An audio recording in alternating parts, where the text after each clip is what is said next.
Hey there everyone, Ramesh here, back again with another crash course titled React.js Crash Course. In this crash course, we will learn all the fundamentals of React.js. Well, you will learn what is React.js, the component, what is component types, JSX, functional components, class components, event handling, conditional statements, JSX, and states, props. Alright, so this crash course covers all the fundamentals of React.js and most importantly why you want to use the latest version of React.js in this crash course. Alright, and end of this crash course I am going to provide you the PDF notes of this crash course so that you can go ahead and refer it anytime. So this is the PDF notes of this crash course. You can use it for your reference and I am going to provide the location of this PDF notes at the end of this video. And if you are new here, don't forget to subscribe and hit notification button. Never miss the updates. Alright, do support this video, give thumbs up so that this video will reach a larger audience. Alright, so without further ado, let's kickstart this crash course. Hi everyone, welcome back. In this lecture, let us take a look into Introduction to React.js. Well, what is React.js? React.js is an open source JavaScript library for building user interfaces. Well, here in this definition, you can notice two key points. First is JavaScript library and second is building user interfaces. Well, React is a JavaScript library. It is not a framework. It is a JavaScript library, and React, it does only one thing, that is building user interfaces.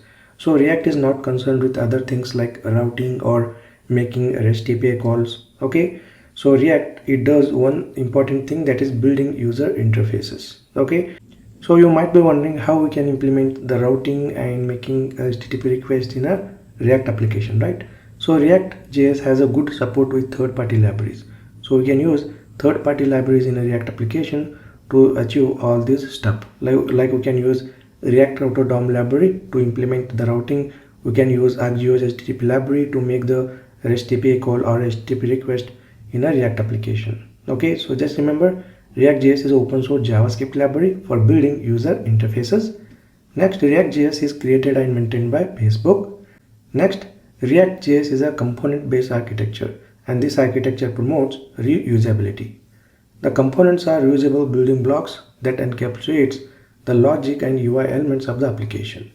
They allow developers to break down the complex UI into smaller manageable parts. Well, in React.js, the components are building blocks and reusable.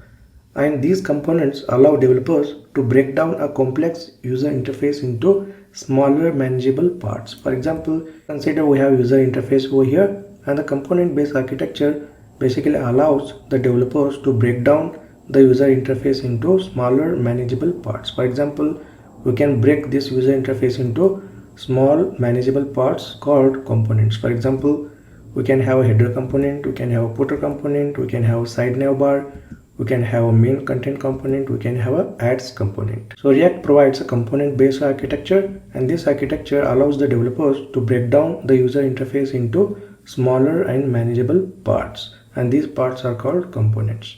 Okay, and again, component-based architecture promotes the reusability. For example, we can reuse the existing component as many times as we want. For example, here we have a side navbar component, and we can reuse this side navbar component as a left side navbar component or right side navbar component. So one more example is ads component. So we can use this ads component to display multiple ads. Next, let us take a look into React Virtual DOM. Well, React.js uses Virtual DOM as an abstraction of the real DOM to optimize and efficiently update the user interface. So if you look at the diagram over here, so before deep dive into the React Virtual DOM, first let us understand what is real DOM.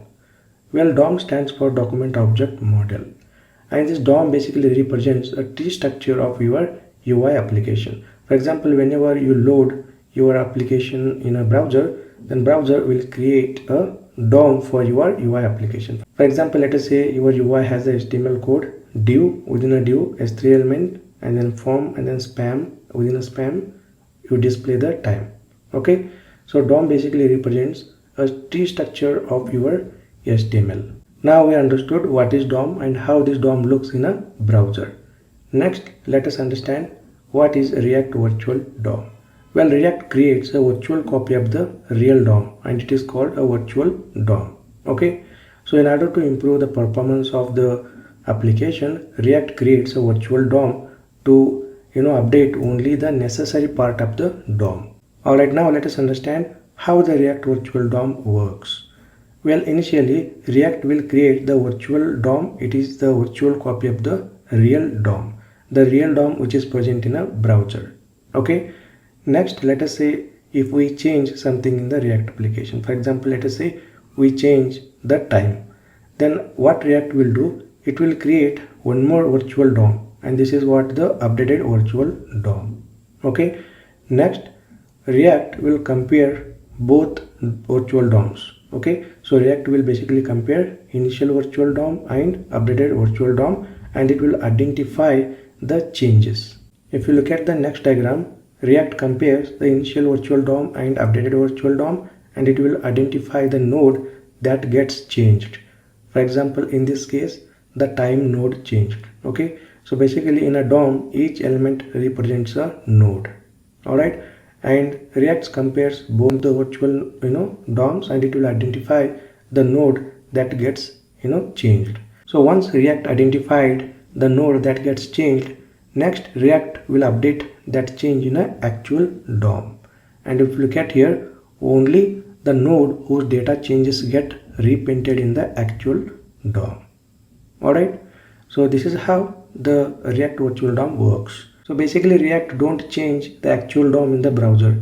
It maintains the virtual copy of the actual DOM and it will identify only the necessary changes and then it will update the actual DOM. So this will improve the performance of the application. Okay, so here are some of the React real world examples. React JS is used by numerous organizations and it is a foundation of many popular applications and websites including Facebook, Instagram, WhatsApp, Netflix. Alright, so this is a quick introduction to React JS.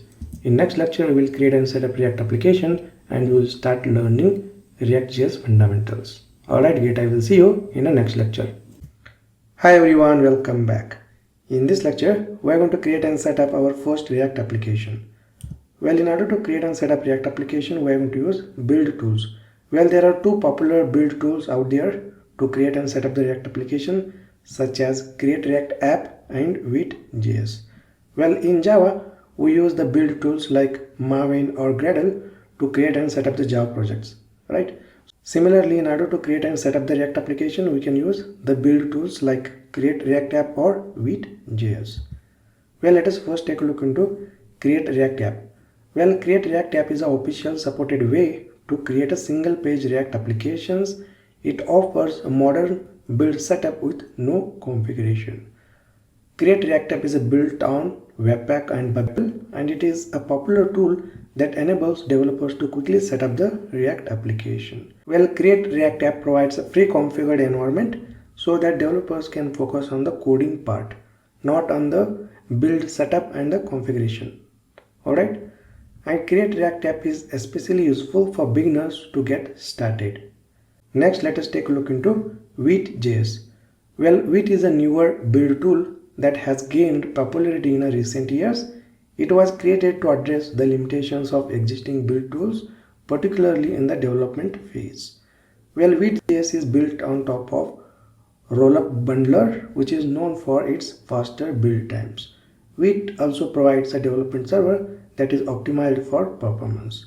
Well, nowadays React developers prefer using Vite JS as a build tool to create and set up the React applications because Vite provides a faster build times. It means we can use Vite JS to bundle or build the React application very faster.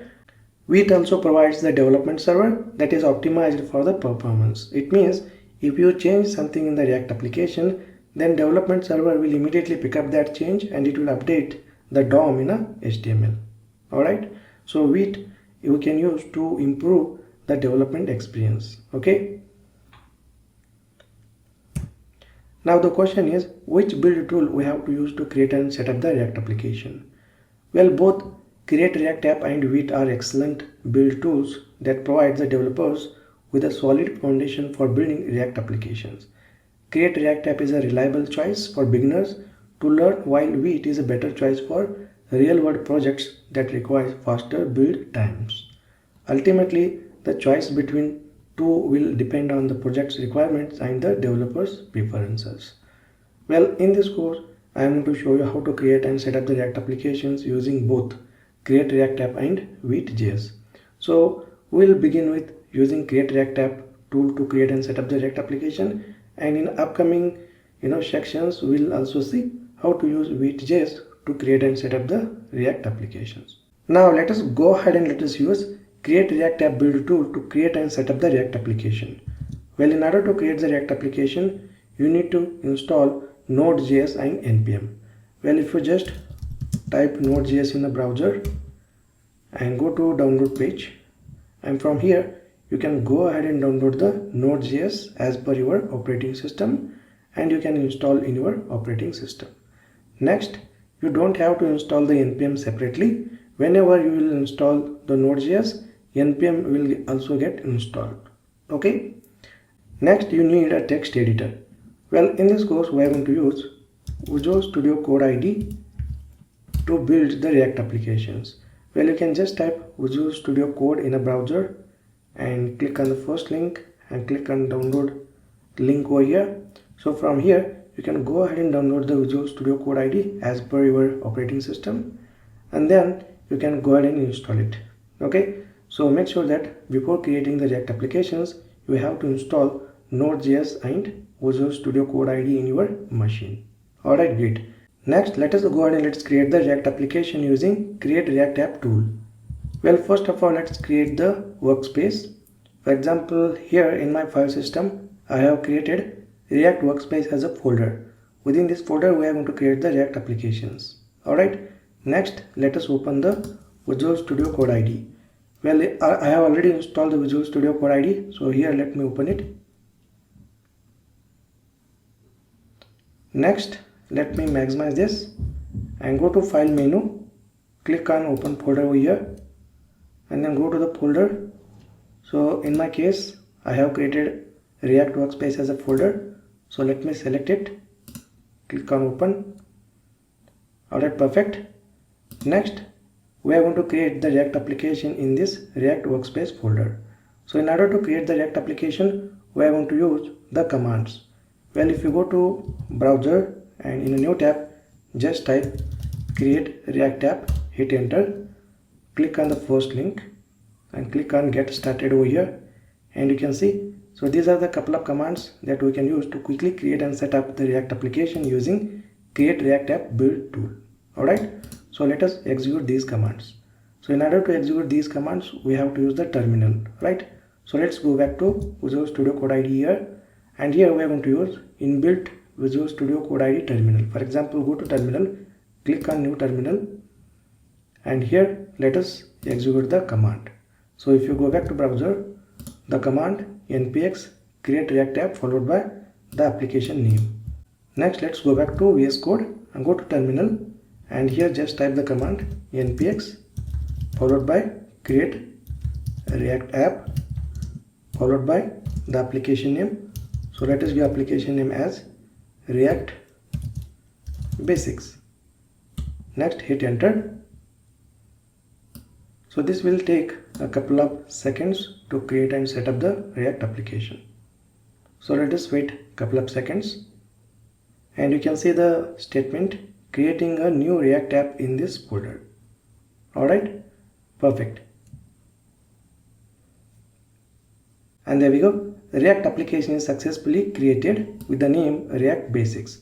Well, if you go to React Workspace folder, within that React Basics is the React application name. Next, in order to run the React application, we can use the command npm start.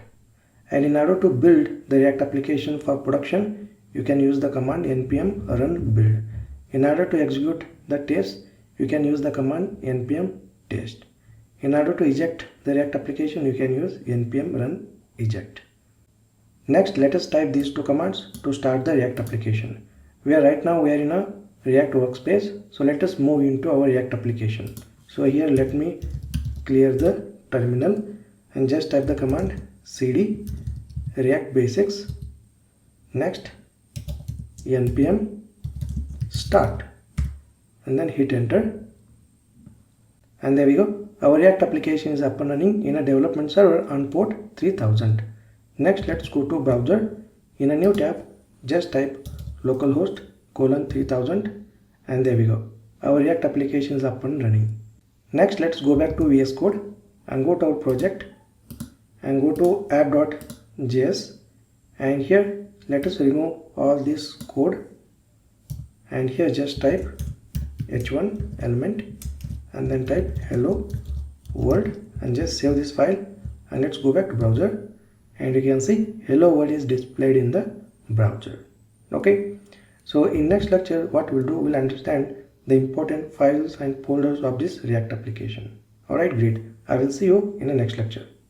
Hi everyone, welcome back. In previous lecture we have created and set up the React application. In this lecture we are going to understand React application project structure. Well, if you go to VS Code and go to our React application over here, so here let us take a look into the important files and folders of our React application. Well, let us begin with package.json file. So basically package.json file contains all the dependencies and scripts required for our React application. For example, if you go to dependency section, here you can see the dependencies like React, React DOM, and in this course we are using React 18+. Alright, next here we have script section. So this script section contains all the scripts that are required to start the React application, to build the React application, to test the React application, and to eject the React application. Alright, so just remember, package.json file contains all the dependencies and scripts required for our React application. And whenever we run npm install command, then npm will refer this dependency section and it will install all these dependencies in a node_modules folder. Next we have public folder. Within the public folder we keep all the files that are accessible publicly, and within the public folder you can see the important file, that is index.html. Well, we basically create the single page React applications, right? And in single page React application we can find only one HTML file named index.html. And if you look at the index.html code over here, and especially if you look at the body contains a div with id root. So this div is responsible to render the React component. Alright, so this div is responsible to render the React root component. And most of the time we don't change this index.html file content. We may change this header section to include the scripts and CSS files, but we don't touch the body section. Okay, so the body should contain a single div, and this div is responsible to render the React component. Next we have src folder. Within src folder all the development related stuff goes, and within src folder we have app.js file. So this app.js file contains a root component named app component. Next we have index.js file. So this index.js file is a main entry point for our React application, and if you look at the source code of this file, react DOM.create root and then document.getElementById and then id root. Well, this create root method will get the div by using the id root. Well, if you go to index.html file, it contains a div with id root. Alright, and if you go back to again index.js, so here this react DOM.create root method will get the div by using this id, that is root. Okay, and then it will render app component within that div. For example, let me repeat again. If you go to index.html file, it contains the body, and body has a div with id root. Next, this react DOM.create root method will get the div from this index.html by using its root id, and then it will render this app component within that div. Okay, next we have app.css and index.css files. So these files basically contains all the CSS related stuff. Okay, so these are the important files and folders in our React application. Now let us understand the flow in our React application. Well, whenever we access the React application from the browser, then this index.html file will get served in the browser. Next, the index.js file will load into the browser. Well, if you go to src folder, go to index.js. So index.js is a main entry point for our React application, right? So once the index.html file will load into the browser, then immediately this index.js file will also load into the browser, and then this piece of code will execute. Well, if you look at the code over here, react dom.createRoot. So this method will get the div from the index.html file by using the id root.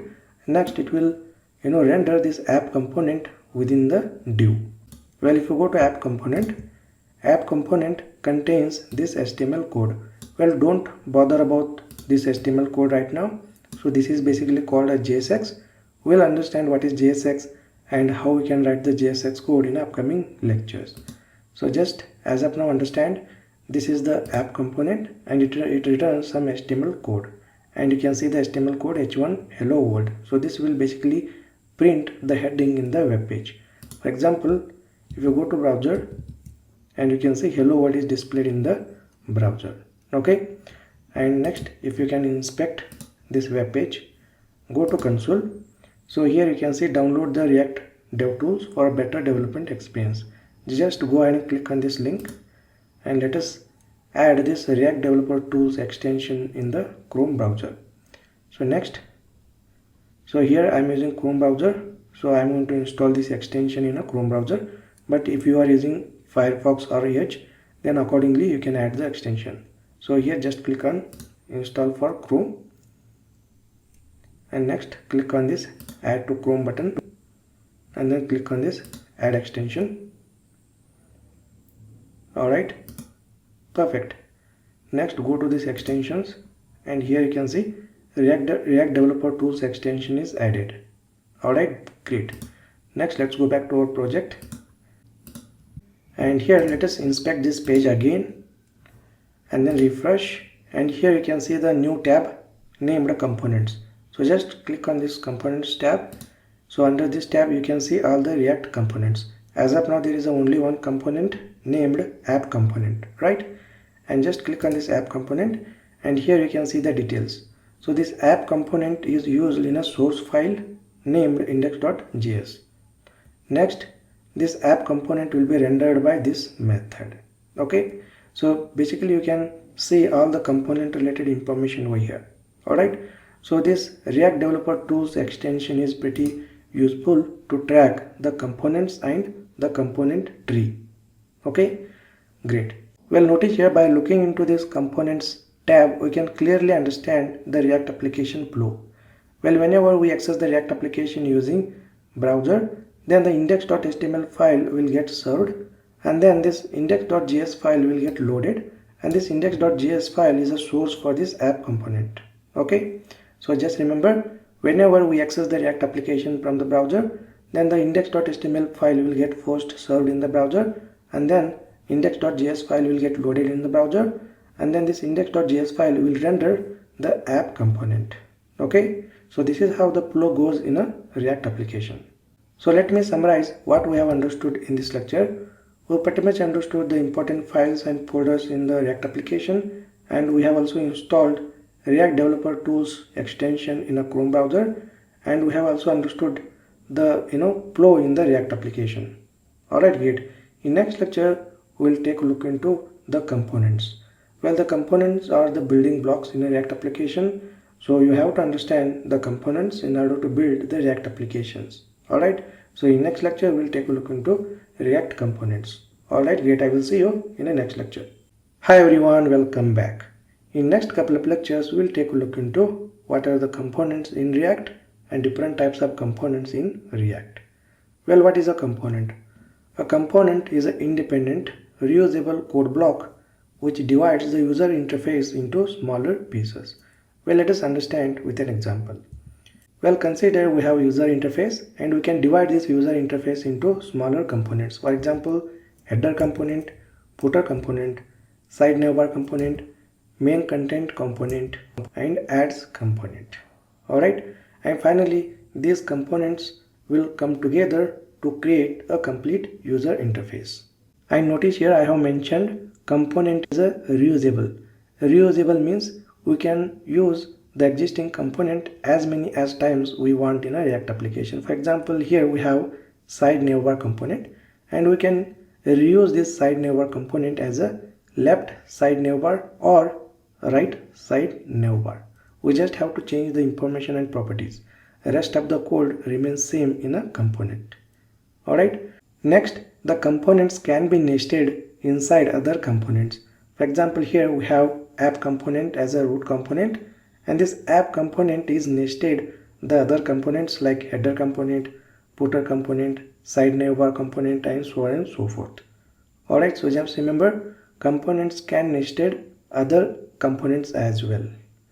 Next, in React there are two types of components: functional components and class components. In next lecture we will take a look into what is functional component. Alright, great, I will see you in the next lecture. Hi everyone, welcome back. In this lecture we are going to take a look into functional components. Well, in React there are two types of components: functional components and React components. In this lecture we will take a look into functional components, and in next lecture we will take a look into class components. A functional component is basically a JavaScript function or ES6 arrow function that returns a React element. Well, here React element is nothing but a JSX code. Well, we will understand what is JSX and how to write a JSX code in upcoming lectures. So just try to understand, the React element is nothing but a JSX code, and JSX allows us to write HTML code inside a JavaScript code. Next, functional components always starts with a capital letter. So this is the important naming convention. Whenever you create a functional component, make sure that the functional component should start with capital letter. Next, functional component takes props as a parameter if necessary. Well, this props is optional. If you want to pass the data from one component to another component, then we can use this props. Alright, next let us go ahead and let us understand about this functional component with examples. So here let's head over to the VS Code, and here go to SRC folder. Within that, let's create a new folder and let's call it as components. Next, within a components folder, let's create a new file and let's give name as welcome.js. Well, you can give the extension for this file as a JS or JSX. Well, some of the developers prefer using JS as extension, and some of the developers prefer using JSX as a file extension. Well, you can use either one because React supports both, right? So here in our case, let us use JS as an extension, but in upcoming React projects we are going to use JSX as an extension as well. Alright, hit enter. Now we have created welcome.js file. Next, within a welcome.js file, let's create a functional component named welcome. So here, look at here the syntax: function.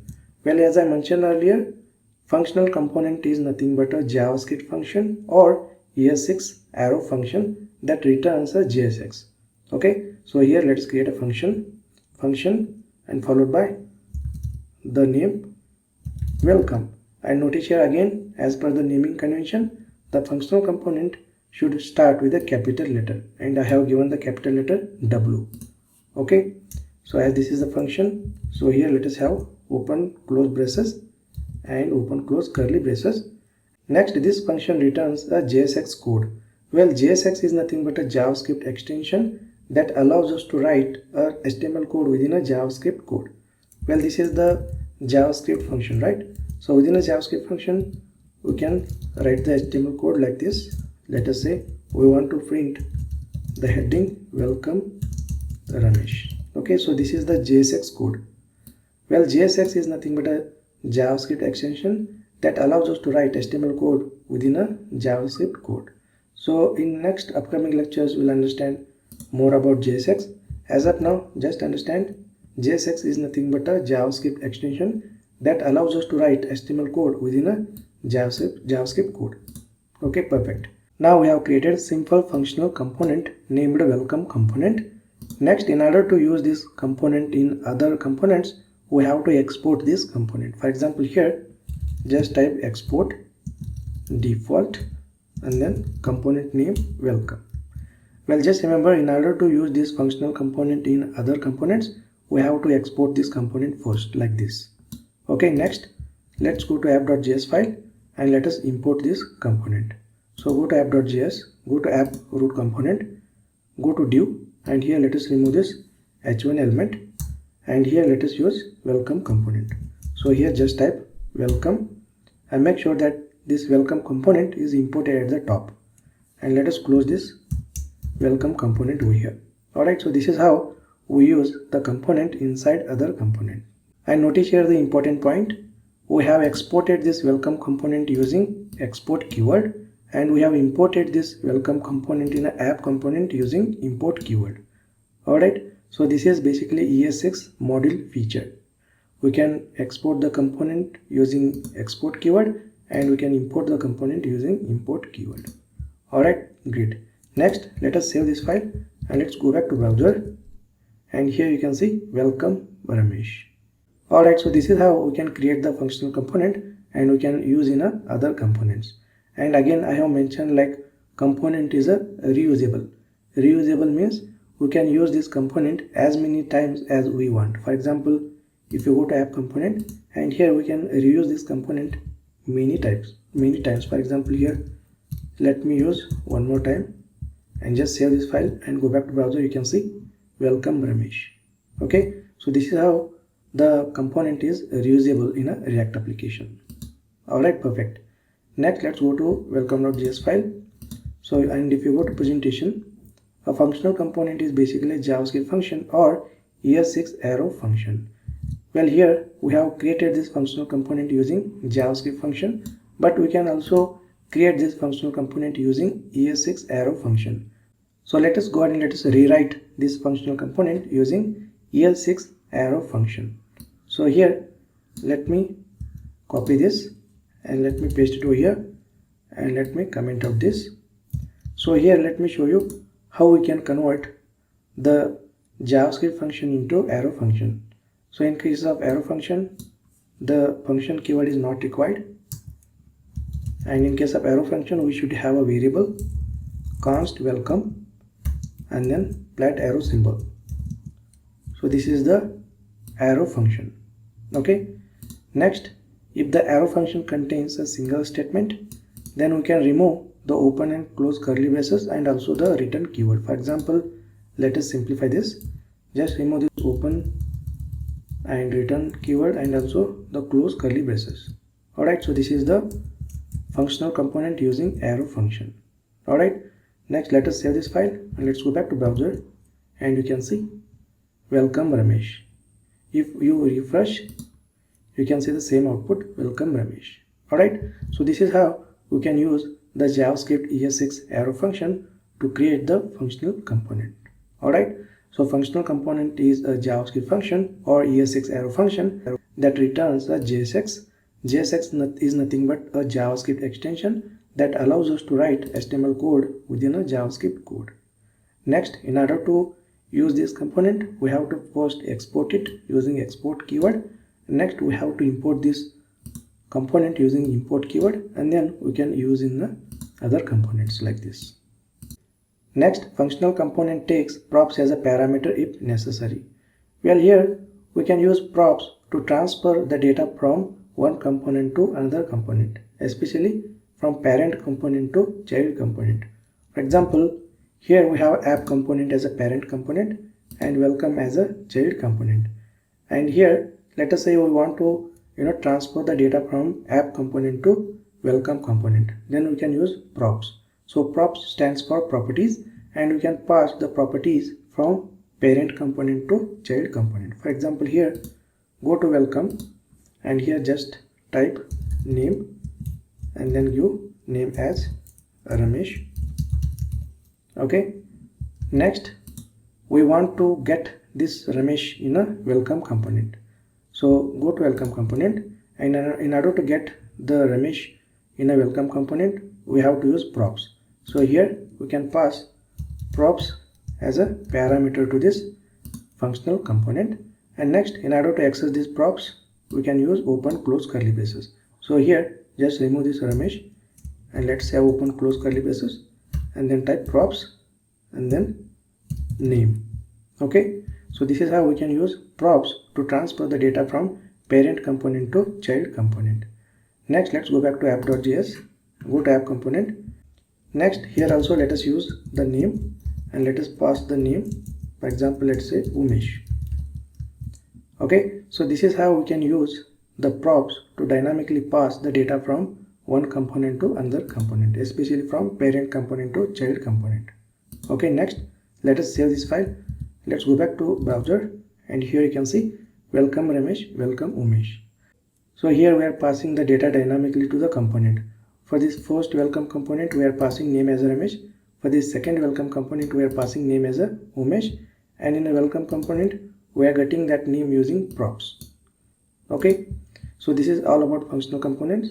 In next upcoming lectures we will understand more about props, like how we can pass the object or array and how we can get that object and array using props.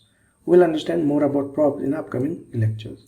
Alright, great. In next lecture we'll take a look into class components. Alright, great. I will see you in the next lecture. Hi everyone, welcome back. In previous lecture we have understood how to create a functional components in a React application. In this lecture let us understand how to create class components in a React application. Well, class components are ES6 classes that return the JSX. Class components extend the component class from React library. In case of naming convention, class components always starts with a capital letter. Class component takes props if needed. Class component must have a render method for returning the JSX. Well, let us go and let us understand all these points with an example. Alright, so as per these points, let's create the class component. So let us head over to VS Code ID over here, and look at here. I am using VS Code and browser simultaneously in the same window, so that whatever the changes I do in the React application, that will be reflected in the browser right here. Okay, so this is the good way to teach. So here I am using browser and Windows simultaneously in the same window. So in order to understand the class components, let's create a new file. So here go to src folder, go to components folder, and within that let's create a new file. Let's call it as greeting.js. Next let me maximize this. Next, within a greeting.js file, let us create a class component. Well, as I mentioned, class components are ES6 classes that return the JSX. So here just type class and then followed by the component name greeting, and in case of naming convention, the class component should start with the capital letter, right? So you can see the G is capital over here. Next, the class component should extend the component class from the React library. So here let us have extend keyword and then react dot component, and make sure that this react should be imported from the React library. So in order to import that, let us have an import statement, import react from React library. Alright, perfect. Next, this class component should have a render method to return the JSX. So here let us have a render method, and within a render method we can have a return statement, and then we can have a JSX code. For example, here let us have h1 element, and then let us say welcome Ramesh. Okay, perfect. Now we have created a class component. Next, in order to use this class component in other components, we have to export this class component. So here export default and then component name, that is greeting. Perfect. Next, let us use this greeting component in an app component. So go to app.js file, and here let me comment out this welcome component, and here let us use greeting component.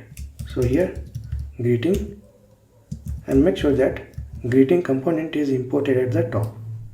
Alright, perfect. Next, save this file and look at here the changes in the browser. Welcome Ramesh.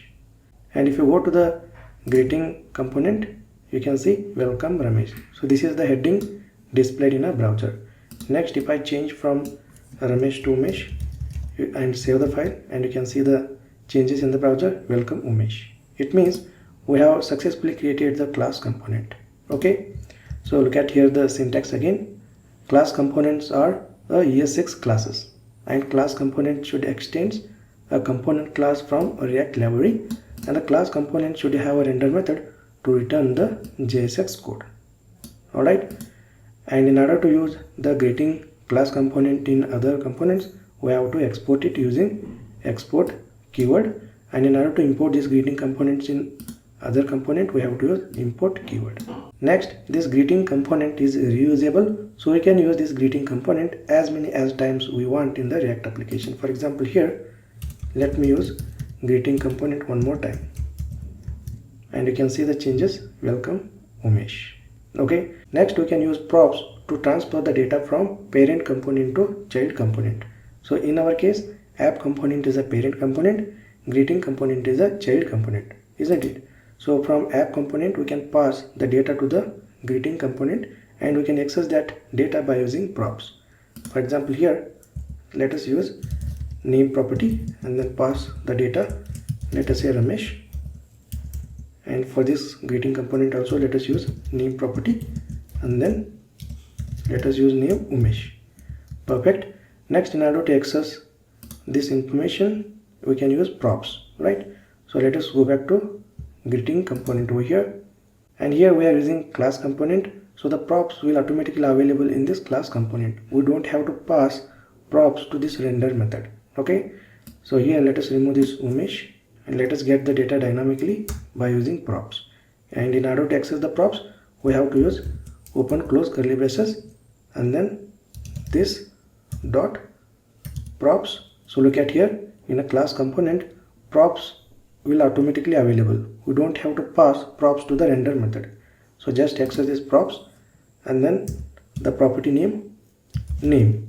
So notice here we are using this name property in an app component to assign the data, and we are using the same property to retrieve the data from the props.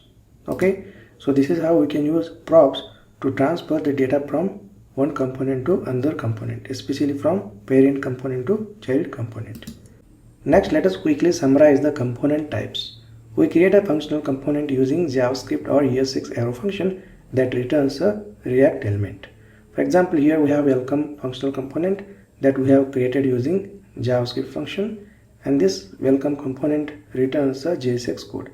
Next, we can also create a functional component using ES6 arrow function like this. For example, here we have welcome functional component that is created using ES6 arrow function.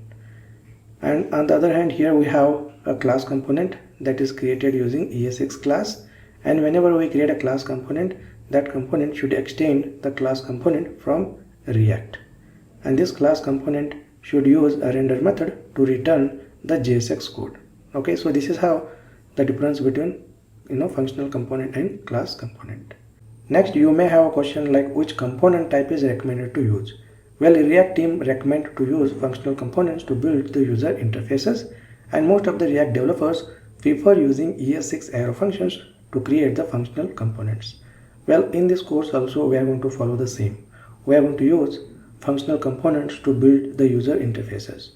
Alright, so whenever you work on React projects, make sure that you use functional components to build the user interfaces and try to use ES6 arrow functions to create the functional components. Alright, great. In next lecture, we will see how to import and export components in a React application. Alright, great. I will see you in the next lecture. Hi everyone, welcome back. In this lecture, we'll take a look into how to import and export the components in a React application. Well, here are the important points. We can export the component using export keyword, and we can import the component using import keyword. And there are two types of exports, named export and default export. We can have multiple named exports in a single file. We can have only one default export per file. We can import named export using curly braces, and we can import default export without curly braces. So let us understand these points with an example. So let us go to our VS Code IDE over here, and in order to understand importing, exporting components, let's create a new file. So go to components folder, right click, new file. Let us give file name as my component.js. Within a my component.js file, let's create a functional component. So here just type function and let us give component name as first component, and then here let us have a return statement and then return the heading first component.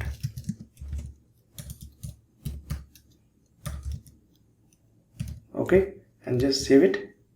Next, in order to use this first component in other component, we have to export this first component, right? So here let us have export. So this export is basically called a named export. Okay, and if we export something like this, export default post component, so this is called a default export.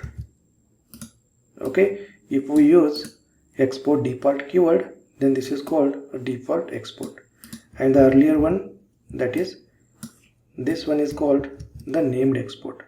Okay, and within a single JS file we can have multiple named exports. For example, here let me create one more component. So let me copy this, paste it over here, and let us give name as second component, and just change the content second component. Alright, just remember, within a single JavaScript file we can create a multiple functional components and we can export them using named export. But if you want to export the functional component as a default export, then you should have a single component in a single JavaScript file. Okay, for example, if you want to export this first component as a default export, then you should have only one component per file.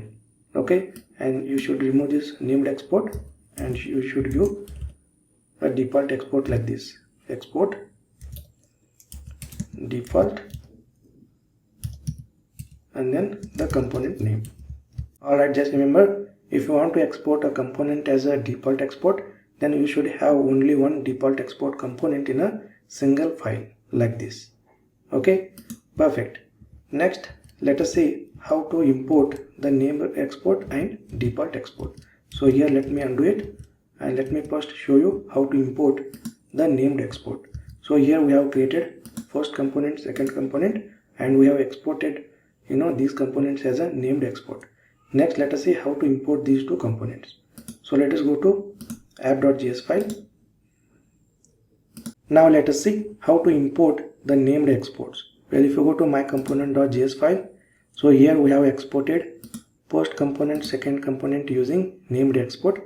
Next, let us see how to import these two named exports. So go to app.js, and in order to import the named export components, here we have to use import keyword and then open and close curly braces and then post component from my component file. Okay, so whenever you want to import the named export component, then you should have to use the open and close curly braces like this. Next, here let us use it. So here just type first component and close it, and then show this file, and here you can see in a browser first component is displayed. Similarly, if you go to my component.js file, here we have a second component and we have exported this second component using named export. So let us see how to import this second component in a app.js file. So here go to import statement, and within curly braces we have already imported post component. Along with that, let us also type second component, and here let us use it, second component. Perfect. And if you look at the browser, second component is printed. Alright, so this is how we import a named exported components in a app component like this. Okay, so make sure that you use open and close curly braces to import the named components. And let us say you want to give a different name to this component, then you can use alias over here. For example, al, and just give fc. Okay, and if you save this file, you will get the error because you have given different name to this component, right? So here instead of first component we have to give fc, and then if you save this file, you can take a look at the browser, first component is displayed. And again, if you want to give alias to second component, you can just type as and then sc. Sc stands for second component, and just remove this second component name and then just type the alias second component. Okay, so this is how you can change the exported component name by using alias. So this is all about how to export and import the components using named export. Next, let us see default export. So go to my component.js file. Here let's create one default export component. So here function and then component name, let us say my component, and let us have return statement, and let us print my component. Next, in order to import this component in another component, we have to export it. So far we have seen how to export the components using named export. Now we are going to see how to export the component using default export, right? So here just type export and then append default. So this is the default export.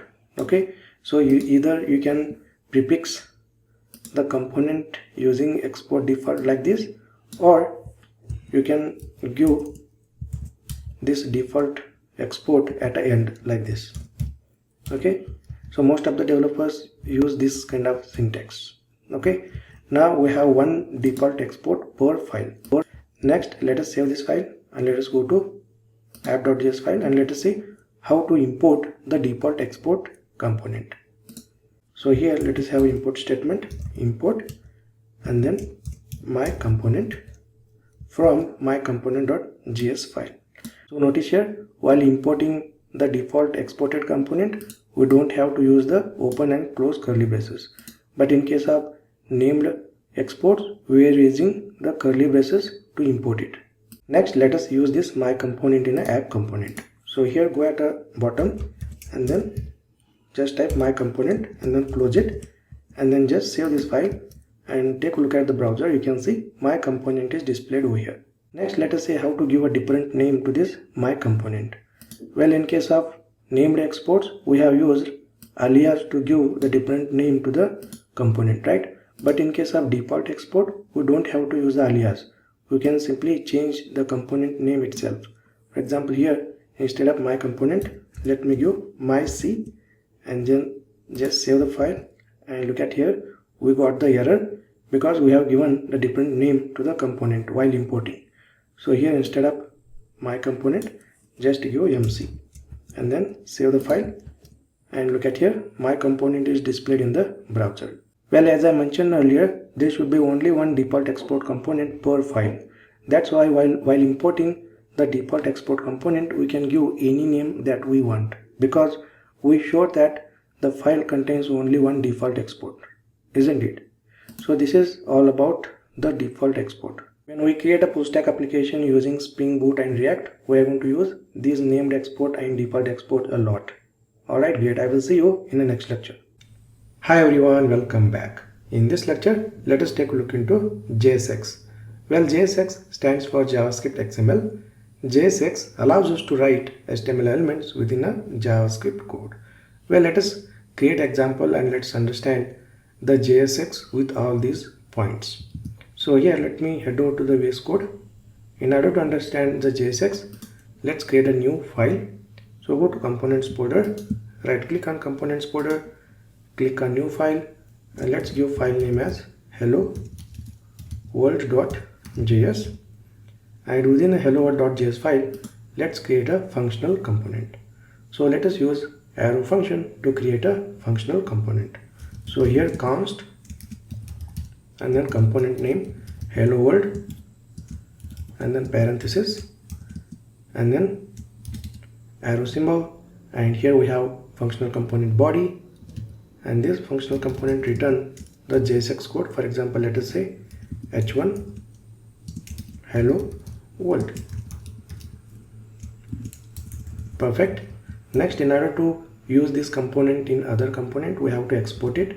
So here export default and then hello world. Perfect. Next, go to app.js and here we have app component. So within this app component, let me comment out this and just use hello world component. So here hello world and just close it and make sure that hello world component is imported at the top, and just save this file and look at the browser. You can see hello world is printed. Next, let us understand the JSX. Well, if you go to hello world component This hello world component returns a JSX code. Well, JSX basically allows us to write HTML elements within a JavaScript code. So this is a JavaScript code, and JSX allows us to write this HTML element within a JavaScript code. Alright, so even we can assign this HTML element to a JavaScript variable. For example, here let me create a JavaScript variable. Let us say my element equal to, and let us assign this HTML element as a value to this variable, and just return this JavaScript variable, and just save this file. And if you look at the browser, hello world is printed. Okay, so it means JSX allows us to write HTML element in the JavaScript code like this. Next, let us take a look into next point. JSX makes it easier to write and add HTML elements in a React. Well, without using JSX, we can also create the user interface in a React application. Well, React provides create element method which we can use to create the React element. But this JSX makes it easier to write and add the HTML elements in React. So React team recommended to use a JSX. Okay, so now let me demonstrate how we can create the React element using create element, and how we can replace this code with JSX. So let us go to VS Code, and here let us see how to create the React element using create element method first. So here let me comment out this and go to return statement, and here just call React, and make sure that React is imported from the React library, and this React provides create element method over here, and then we need to pass the HTML element tag name. So in our case h1, and then let us pass second parameter as a null, and then third parameter as a content of this HTML element. So the content is hello world, and just save this file. And if you take a look at the browser, you can see hello world is printed. Well, notice here this is the JSX code and this is the react.createElement code. Which one looks easier? Obviously the JSX code looks easier, right? Because using JSX we can write the code like HTML code, isn't it? But if we use react.createElement, then we have to call this createElement method on each and every HTML element. For example, let us say we want to include this h1 tag within a div, then we have to pass div, and then here we need to again call react.createElement method, and then we need to pass the tag name h1, and then second parameter null, and third parameter the content, that is hello world, and just save this file and look at the browser hello world. And next, same code we can rewrite in the JSX like this. For example, here we can just include this h1 element in a div.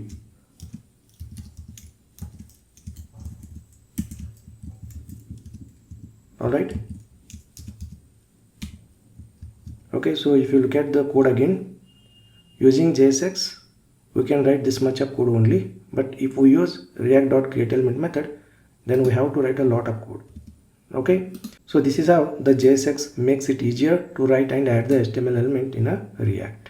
Alright, and React team recommended to use JSX approach instead of this react.createElement approach. Alright, and in this course we are going to use a JSX to create the React element or user interface. Next, let us take a look into next point. JSX will be converted into JavaScript on a browser using transpiler bubble.js. Well, React will convert a JSX into JavaScript that browser understands. Alright, so browser basically does not understand the JSX code, right?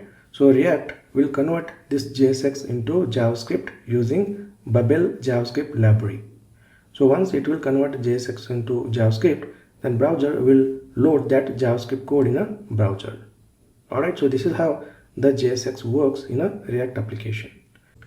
Next, JSX rules in a React.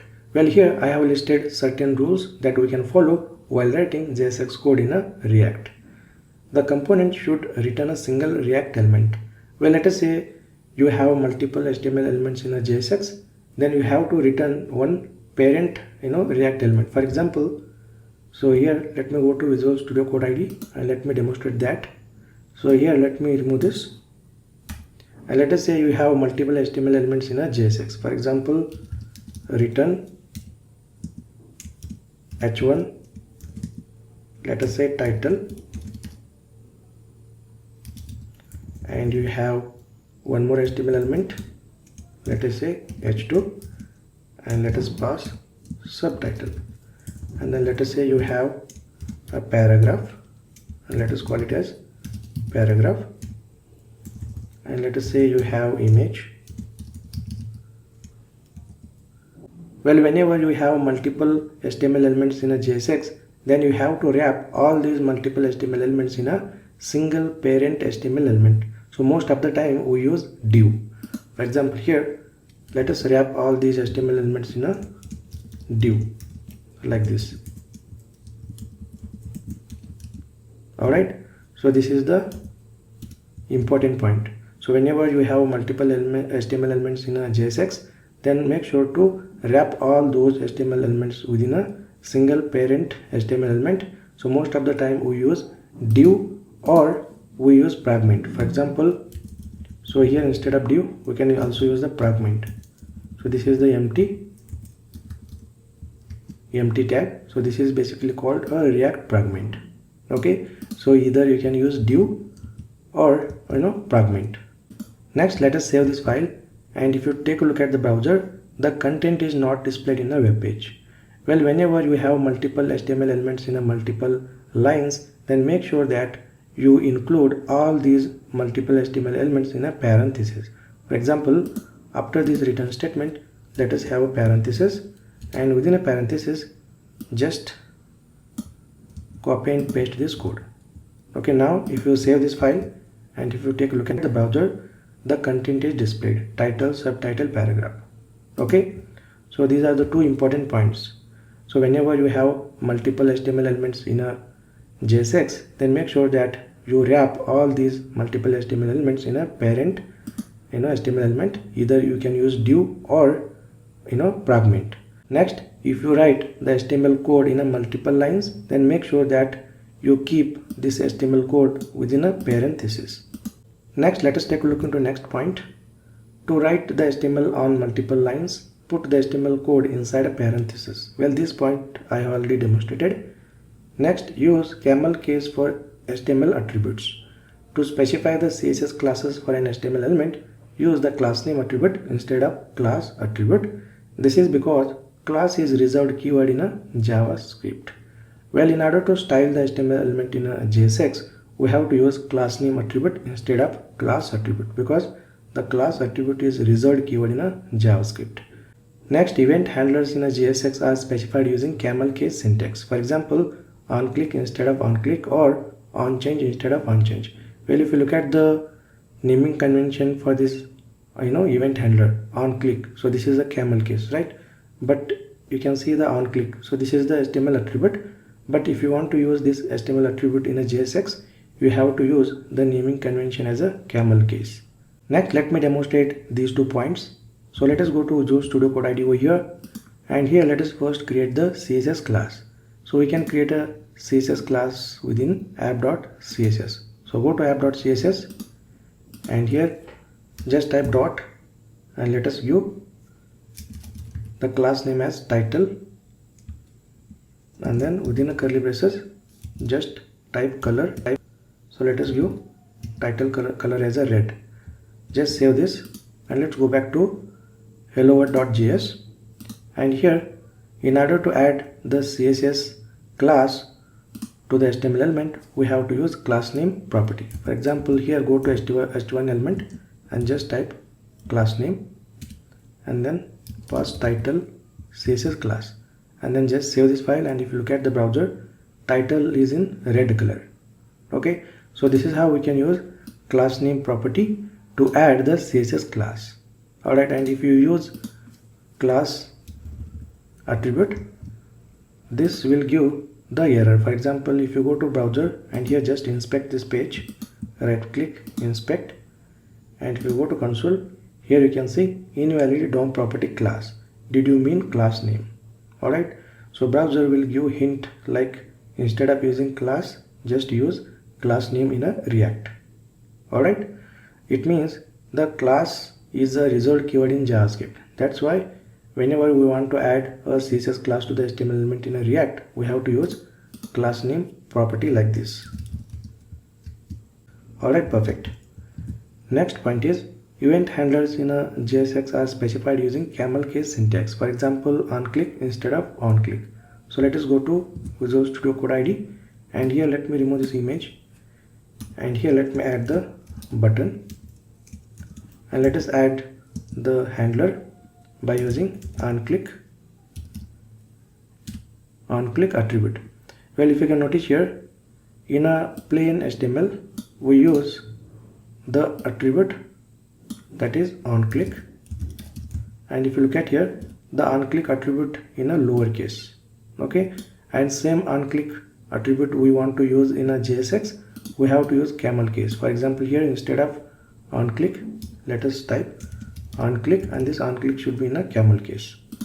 Alright, and next let us pass the event handler name. Let us say handle click.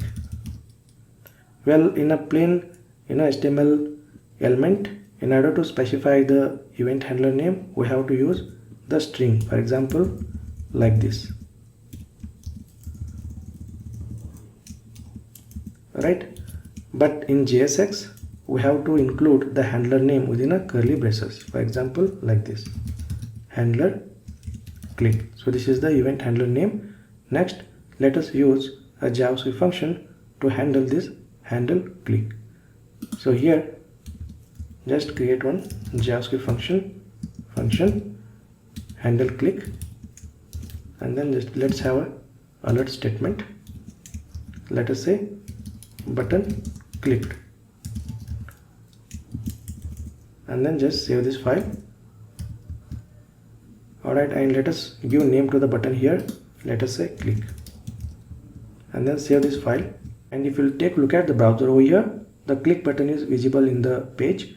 Next, go ahead and click on this click button, and there we go, the alert is popped up. It says button clicked. Okay, next click on OK button. Alright, so this is how we can specify the event handler in a JSX using the on click, and the on click should be in a camel case. Okay, perfect. Next, let us take a look into next point, expressions within a curly braces. You can embed JavaScript expressions within a JSX elements by wrapping them in a curly braces. Well, JavaScript expressions can be a variable or an expression. For example, let me demonstrate this. Let's go to Visual Studio Code ID, and here let me create one JavaScript variable. Let us say const name, and let us give name Ramesh. So if you want to use this JavaScript expression in a JSX, we have to wrap this expression within a curly braces. For example, here after this paragraph, let me use one more paragraph, and in order to access this name in this HTML element, we can use open and close curly braces and just pass name. And if you save this file, and if you take a look at the browser, you can see Ramesh is displayed in a web page. Alright, so this is how we can access the JavaScript expression or a variable within a JSX by using open and close curly braces. Next, let us take one more example. Let us say const and then addition 1 plus 2, and then let us use this addition in a JSX by using curly braces. For example, let us use paragraph element over here, and then within a curly braces just call addition, and then save this file. And if you take a look at the browser, you can see 3 is printed. Alright, so JSX will basically execute this expression and it will print the result like this. Alright, great. Next, let us take a look into next rule. JSX follows XML rules, and therefore HTML elements must be properly closed. If an element does not have any children, you can use self-closing tag. For example, if you go to VS Code and if you go to app.js file over here, and if you look at the component, so here we are using hello world component within an app component, and this hello world component don't have any content within it. That's why we have used self-closing tab to close this hello world component like this. Okay, so make sure that whenever you use the component or any HTML element in a JSX, make sure that you close them. Alright, so these are the important rules that you have to keep in mind whenever you work with JSX in a React. So these are the JSX rules I have listed over here as per my experience. So just try to follow these rules to write the JSX code. Alright, great. In next lecture, we'll take a look into the props. Alright, great. I will see you in the next lecture. Hi everyone, welcome back. In this lecture, let us take a look into props. Well, the props is a special keyword in React that stands for properties and is being used to pass the data from one component to another component and mostly from parent component to child component.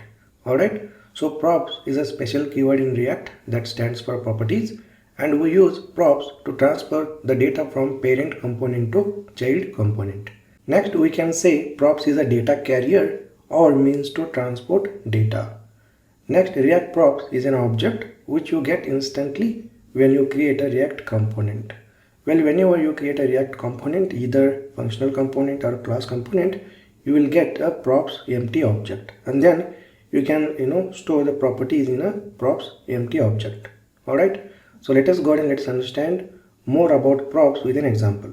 So let us go to VS Code ID over here. Well, in order to understand props, let us create a new file. So go to components folder over here. Within that, let's create a new file and let's give a name as student.js. Within a student.js file, let's create a functional component, and we are going to use arrow function to create a functional component.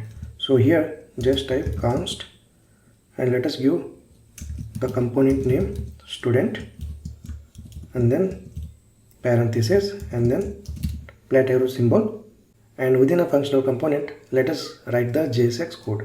So here let us have a return statement and then parenthesis. Within that, let's have a div as a parent element, and within div let's have a h1 element to give the heading.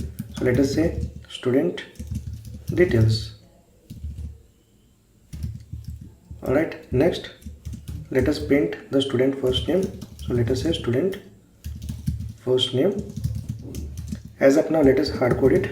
Let us say Ramesh, and then let us also print the student last name.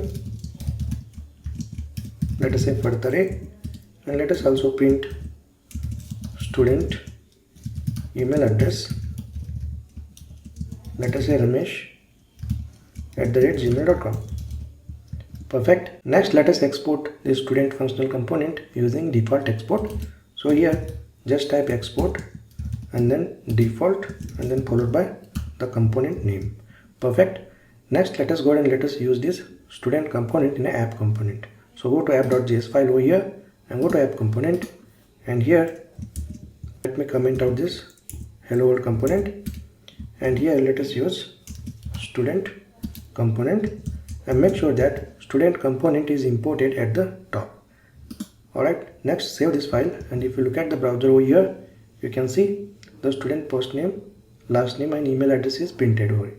Alright, next let us go ahead and let us see how to use props to transfer the data from app component to student component. Well, as of now you can see the student component, we have hard coded the value first name, last name, email address. Right, now let us use props to transfer the data from app component to student component dynamically.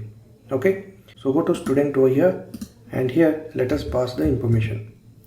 So first name is the property name, and let us give value Ramesh, and then last name let us give value as a Partare, and then email let us give value as ramesh@gmail.com. Perfect. Now we have passed the data to the student component. Next, let us use props to access these property values in a student component. So let us head over to student component over here, and in order to use props, we have to pass props as a parameter to this student. So here just pass props. Okay, perfect. Next, let us go ahead and let us retrieve all the properties from the props. So here let us remove this hard coded value Ramesh, and let us have curly braces. Within that, let us call props, and the property name is first name. Alright, so whatever the property name you have given while assigning the data, same property name you have to give. For example, if you go to app.js, you can see here we have given the property name first name. Same property name you have to use while accessing the data from the props. Okay, next let us remove this further array and let us use props and then property name last name. Similarly, let us do it for email as well. So within a curly braces, props dot email. Perfect. Next, let us save this file and let us take a look at the browser. You can see here student first name last name email is printed. Next, let us reuse this student component and let us pass the different data dynamically. So go to app.js and here let us reuse this student component and make sure to close it. Next, let us pass the student data. So here first name, so let us give Umesh, and then last name let us give Fadtare, and then email umesh@gmail.com. Perfect. Next, save this file, and if you take a look at the browser over here, the another student, that is Umesh student, is also displayed over here. So this is how we can reuse the existing component and just we need to pass the information. Okay, perfect. Now let us go ahead and let us see how to pass the object from parent component to child component. Now we have passed the string. Next, let us see how to pass the object from app component to student component. So first of all, here let us create the object const student and then first name, let us say Ramesh, last name Padtare, and then email ramesh@gmail.com. Perfect. Next, we need to transfer this student object from app component to student component. So let us see how to do that. So here, first of all, let us remove all this, and here let us give property name as student, and then within a curly braces just pass the object, that is student. Next, let us see how to use props to get this student object in a student component. So before that, let us comment out this code. Alright, perfect. Next, let's go to student component over here, and here we have props. So we should get the student object from this props, right? So here, in order to get the student, so here is the syntax: props dot student is the property name, and then student object has first name attribute. Next, props dot student dot last name, and then props dot student dot email. Well, if you go to app.js, you can see here the property name student, and if you go to student.js, here we are using the same property name. Okay, and the student object has first name last name email, right? So this is how we can use the syntax to retrieve the student object first name last name email. Next, if you save this file and if you look at the browser, you can see the Ramesh student details is displayed over here. Alright, so this is how we can pass the object from parent component to child component using props. Okay, perfect. Next, if you go to app.js file over here, so here let us pass the different student information.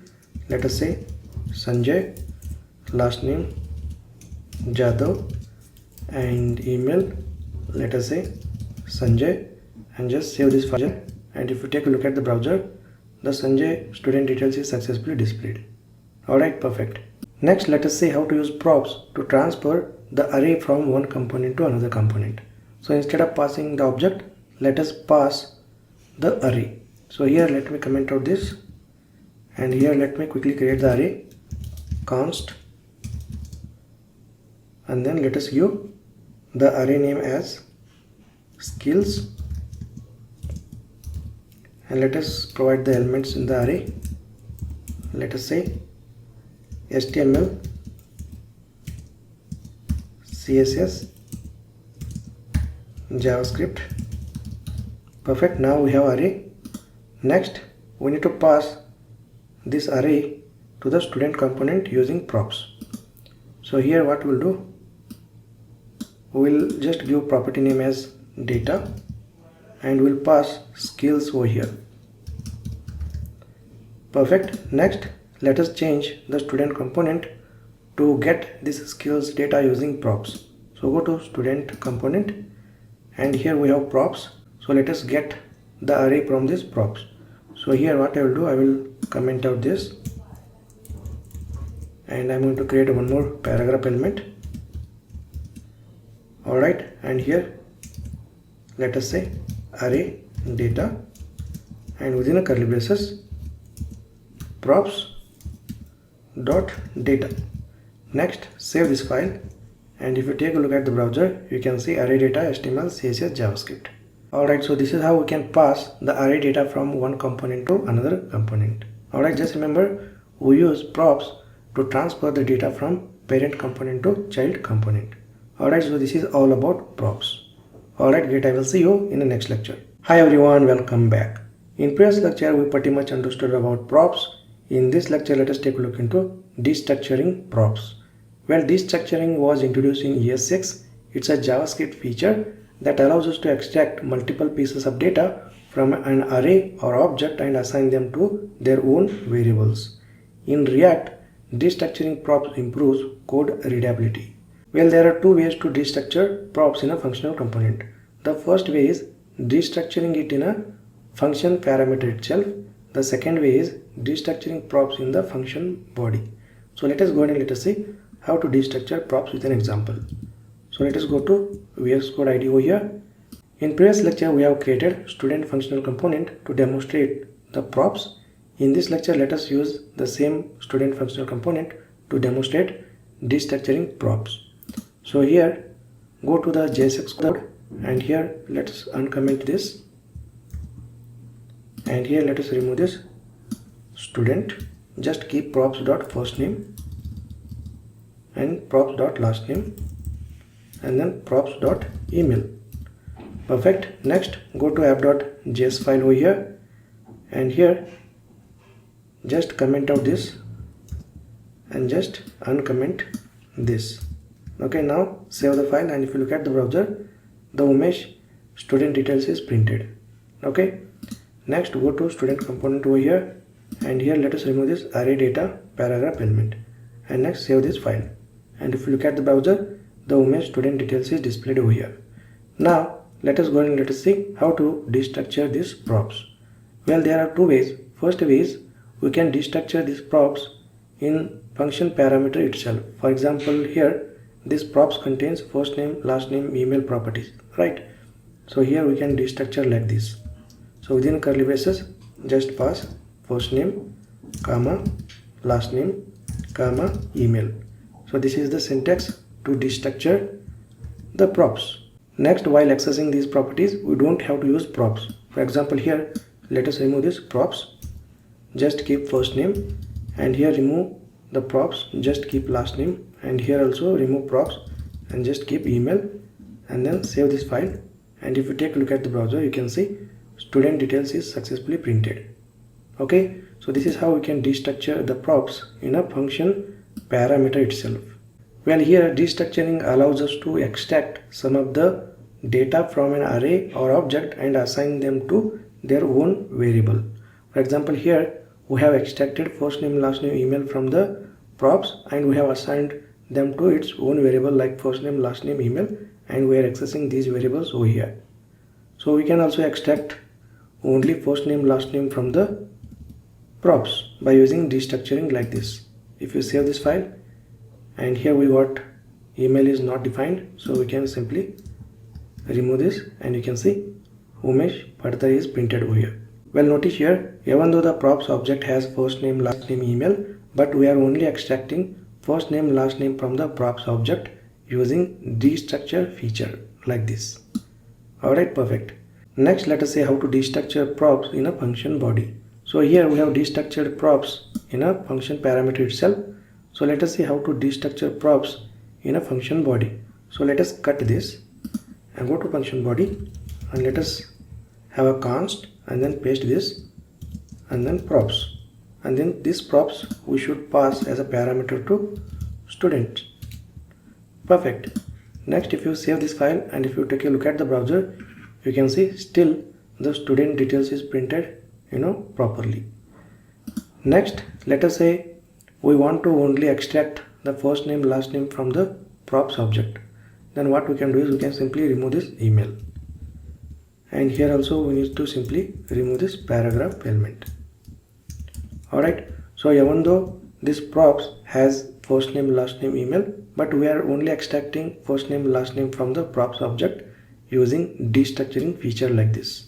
So basically here we are extracting first name last name from the props object, and we are assigning them to the separate variables, that is first name last name, and we are accessing these variables in a JSX code like this. Alright, so this is how we can destructure the props in a functional components. Alright, great. I will see you in the next lecture. Hi everyone, welcome back. In this lecture, let us take a look into state object and set state method in a class components.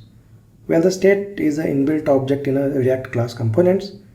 In a state object, we can store property values that belong to that particular class component. When the state object changes, the class component re-renders. We use set state method to change the state object in a class component. Well, notice here we are talking about the class components, not the functional components. Alright, so we can use state inbuilt object in only class components, not in the functional components. Alright, well, let us understand about state object and set state methods with an example. So let's go to VS Code IDE over here, and here let's create a new file. So go to components folder. Within that, let's create a new file. Let's call it as employee.js. Next, within employee.js file, let us create a class component. So before that, let's first import React from React library. Alright, next let us type class. Let us give component name as employee. So this employee component should extends react.component. Okay, perfect. Next, here let us have a constructor.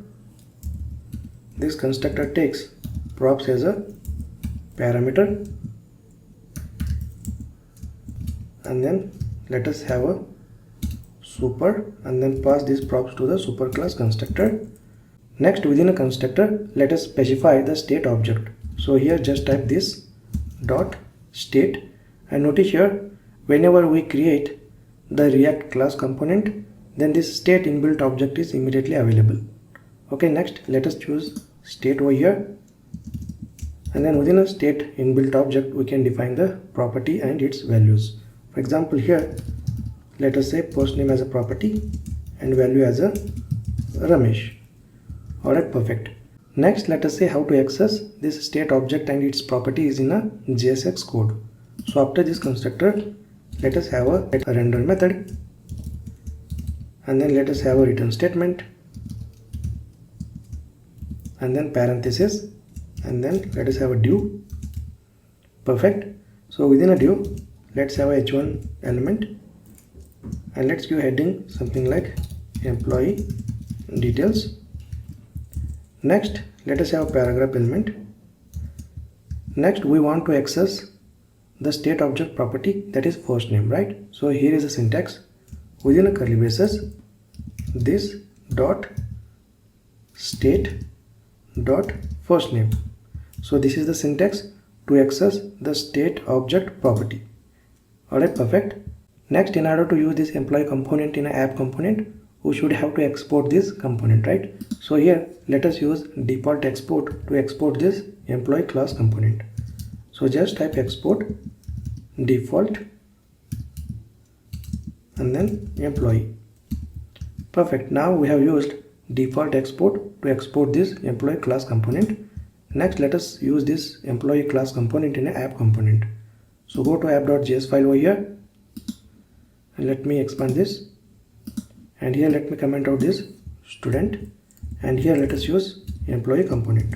So just type employee and hit enter and just close it, and make sure that this employee component is imported at the top. Next, just save this file And if you take a look at the browser, you can see Ramesh employee detail is printed over here. And if you go to employee component, you can see we have accessed this first name property from the state object. So this is how we can access the property from the state object.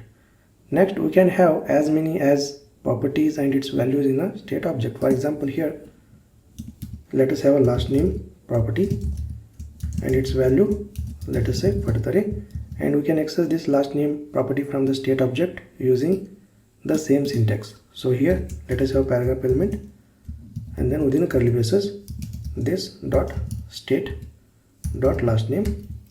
And if you save this file and if you take a look at the browser, the Patare is displayed over here.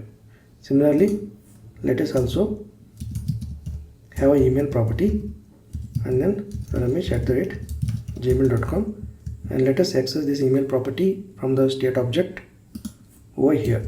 So let us have a paragraph element within a curly braces this dot state dot email. Save the file, and if you take a look at the browser, the email is displayed.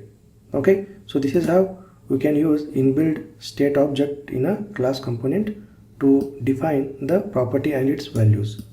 Next, in order to access the state object, we can use the syntax this dot state dot property name. Alright, perfect. Next, let us see how to update this state object using setState method. So here, first of all, let's create one method. Let us say update employee, and then within the update employee method, let us use setState method to update the state object. So here setState, and then within the curly braces first name. So let us update from Ramesh to Ram, and also update the last name from Padatari to Jadhav, and also update the email ram@gmail.com. Next, let us have a button, and whenever user click on that button, then this update employee method will get called. So here go to div, and after that let us have a button over here. Next, let us give name to the button. Let us say update employee. Next, let us attach the event handler to this button. For that, let us use onClick attribute. Well, this is a class component, so we have to call the event handler using arrow function. So within curly braces, just have a arrow function over here. In order to call the event handler, just type this dot, the event handler name, update employee, and then parenthesis. Next, save this file, and if you take a look at the browser, update employee button is visible. Next, let us refresh this and go ahead and click on update employee button over here, and there we go. The employee details successfully updated from Ramesh to Ram, Padatari to Jadhav, Ramesh@gmail.com to Ram@gmail.com. So notice here the code. Once user click on this update employee button, then this update employee event handler will get called, and within this update employee event handler, we have used setState method to update the state object. Okay, so just remember, class component has an inbuilt state object. So within this state object, we can define the properties, and in order to access the inbuilt state object, we can use the syntax like this dot state dot property name, and in order to update the state object, we use setState method like this. So this is all about state object and setState method. Alright, yet I will see you in the next lecture. Hi everyone, welcome back. In previous lecture, we have seen how to use state object in a class component to manage the state of the component, and we have also seen how to use setState method to update the state object in a class component. Now the question is, only class components has an inbuilt state object, then how to define the state variables in a functional components? Well, the answer is hooks. So we can use state hook to define the state variables in a functional components. Alright, the use state is a hook that allows us to have a state variables in a functional components. Well, here hook is nothing but a function that allows us to use the React features in a functional components. For example, the React features like state object, lifecycle methods and other React features. So just remember, hooks are nothing but a functions that allows us to use React features such as state object, lifecycle methods in a functional components. For example, here we are using useState hook that allows us to use state variables in a functional components. So in order to use useState hook in a functional component, first we need to import useState hook from the React library, and then useState hook is a function that takes initial value as a one argument and it returns the two values. One is the current state and another is a function that updates the current state. Okay, so let us understand the useState hook with an example. So let us go to VS Code IDE over here, and here let's create a new file. So go to components folder and then let's create a new file. Let's give name as user.js. Let's expand this, and here let's create a functional component using arrow function. So just type const, let's give component name as user and then parenthesis and then arrow symbol. Perfect. Next, here let us use state hook to define the state variables. So just type use state and make sure that you import use state hook from React library. So just click on it and notice here use state hook is imported from the React library over here. And again notice here use state hook is nothing but a functional component and it is imported using named export. That's why we have imported using curly braces here. Alright, perfect. So here use state hook is nothing but a JavaScript function and it takes one argument, that is the initial value. So here let us give initial value as empty. Next, this use state hook returns an array. So here let us destructure it. So array, and the first value is the current state. So let us give state variable name as first name. Second value is the function that we can use to update this first name state variable. So here let us give the function name as set first name. So this is the syntax to use state hook. So if you can notice here, use state hook takes initial value as a first argument and this use state hook returns an array, and the array contains exact two values. The first value is current state variable name, second value is the method that updates the current state. Okay, perfect. Next, let us write the JSX code and let us access this state variable in a JSX code. So here what I'm going to do is we're going to have a return statement and then parenthesis and then let us have a div, let us have h1 element and let us give heading as a employee details or user details. Perfect. After that let us have paragraph and then here let us access the state variable using open and close curly braces and then just call first name. Okay, so look at the syntax. In order to access the state variable that is defined by useState hook, we just have to use the syntax like this. Within a curly braces we just need to call the state variable name like this. Okay, perfect. Next, in order to use this user component in app component, we have to export it. So here let us use default export to export this component. So just type export and then default and then user. Perfect. Next, let's go to app.js, go to app component and here let us comment out this employee component and let us use user component. So here user, and make sure that this user component is imported at the top. Alright, perfect. Next, let us save this file, and if you take a look at the browser, user details, and if you again go to the user.js file and go to user component, the initial value for this first name is empty. That's why nothing is displayed here. Okay, so let us give initial value as a Ramesh. Next, if you save this file and if you take a look at the browser, Ramesh is displayed over here. Okay, so this is how we can use useState hook to define the state variable and assign the initial value to this state variable. Next, let us use useState hook to define one more state variable. So here const and then array, let us use state variable name as last name, and then method set last name, and then use state, and then pass the initial value further. Next, in order to access this last name state variable, here let us have paragraph element within a curly braces, just pass last name. Perfect. Next, save this file, and if you take a look at the browser, further is displayed over here. Similarly, let us define one more state variable using useState hook.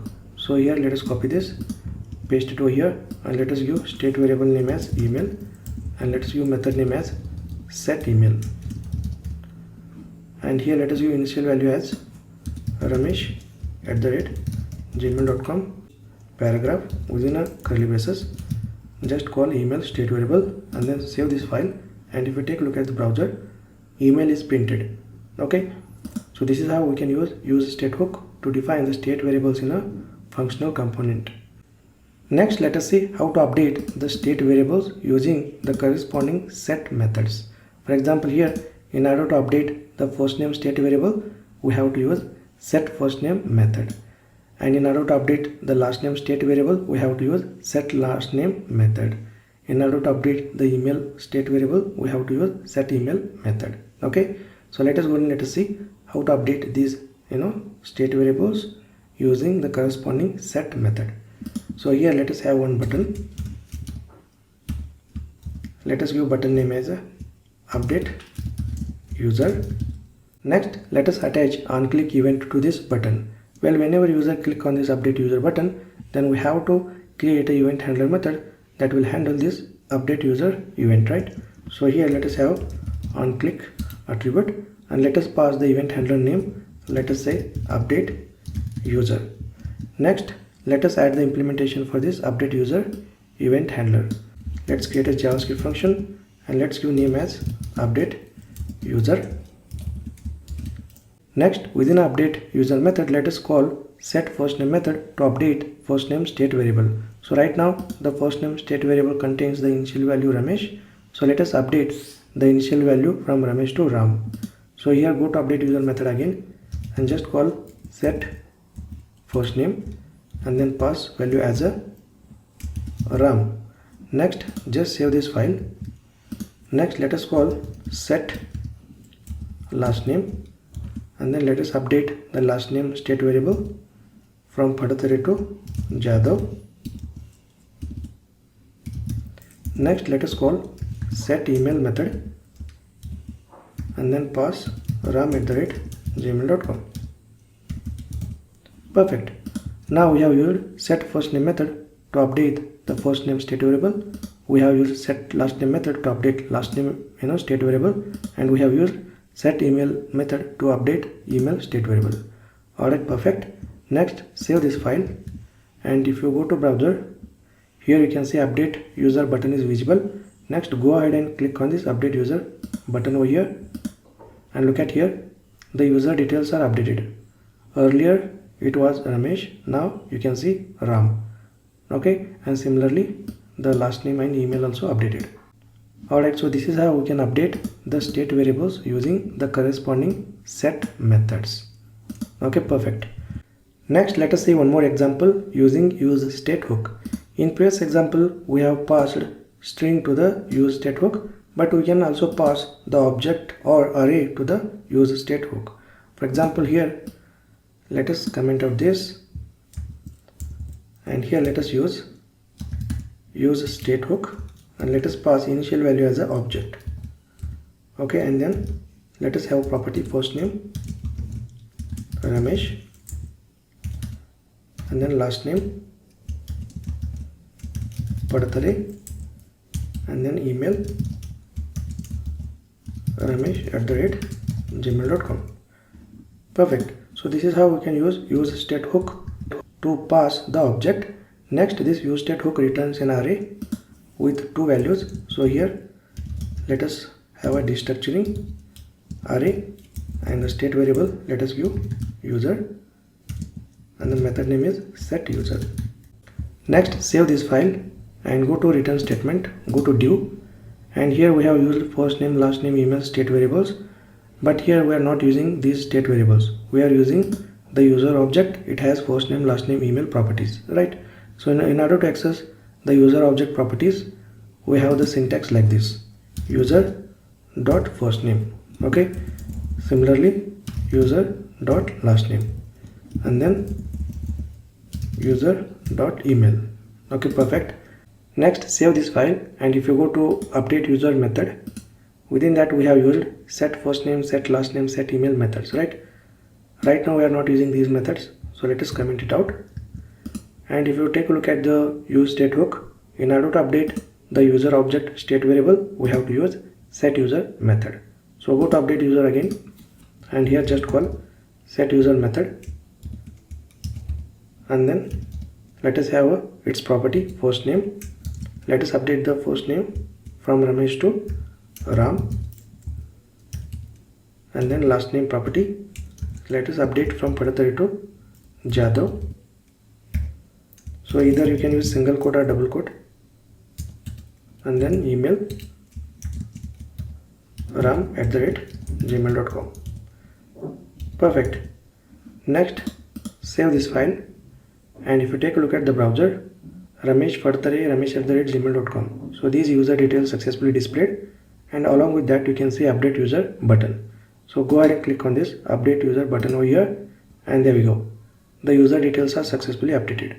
So this is how we can update the user state object using set user method. Alright, so this is the example that demonstrates how to use state hook to define the user state object as a state variable. Alright, great. So this is all about using use state hook in a functional component. Alright, so just remember, we use state hook to define the state variables in a functional components. Alright, great. I will see you in the next lecture.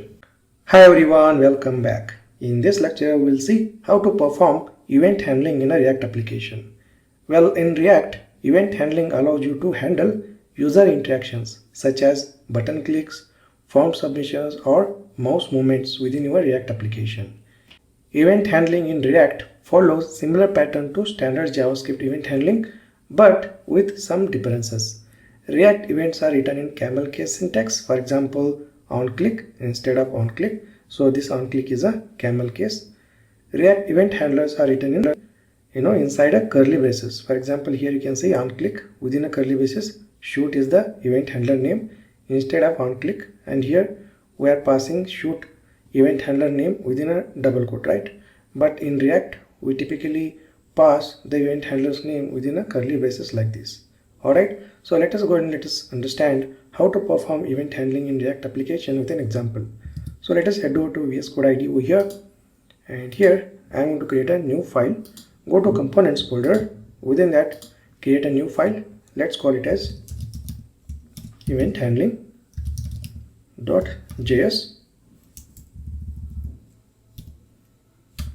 Perfect. Next, let me expand this, let me minimize this, and within a event handling.js file, let's create a functional component using arrow function. So here const, and then let's give functional component name as event handling, and then parenthesis, and then arrow symbol.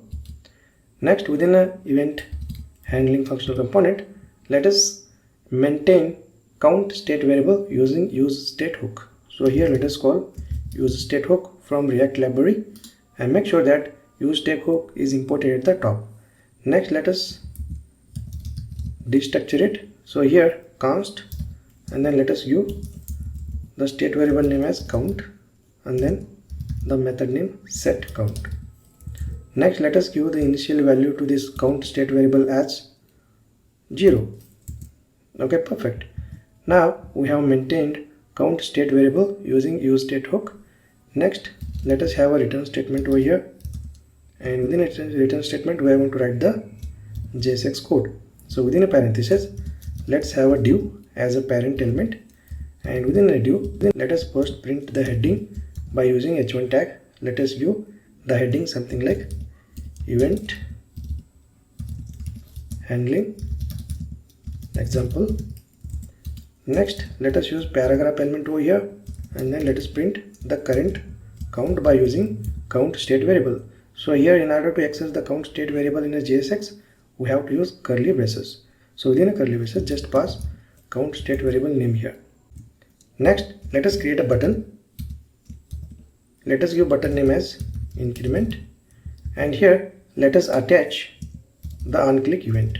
For that, let us use onClick property here, and notice here the React event should be in a camel case. Okay. Next, we need to pass the event handler name within a curly braces. For example, here let us give event handler name as handle click. Okay. So whenever user click on this increment button, then this handle click function will be triggered. So let us implement this handle click function over here. So here just type function and then handle click. Alright. Next, in order to update the count state, we have to use setCount method. So here just call setCount method and then increment the count by 1. So count plus 1. Alright, perfect. Next, here let's create one more button and let us give name as reset, and let us attach onClick event to this button.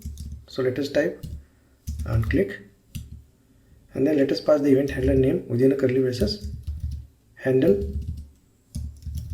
reset, something like that. Next, let us implement this event handler over here.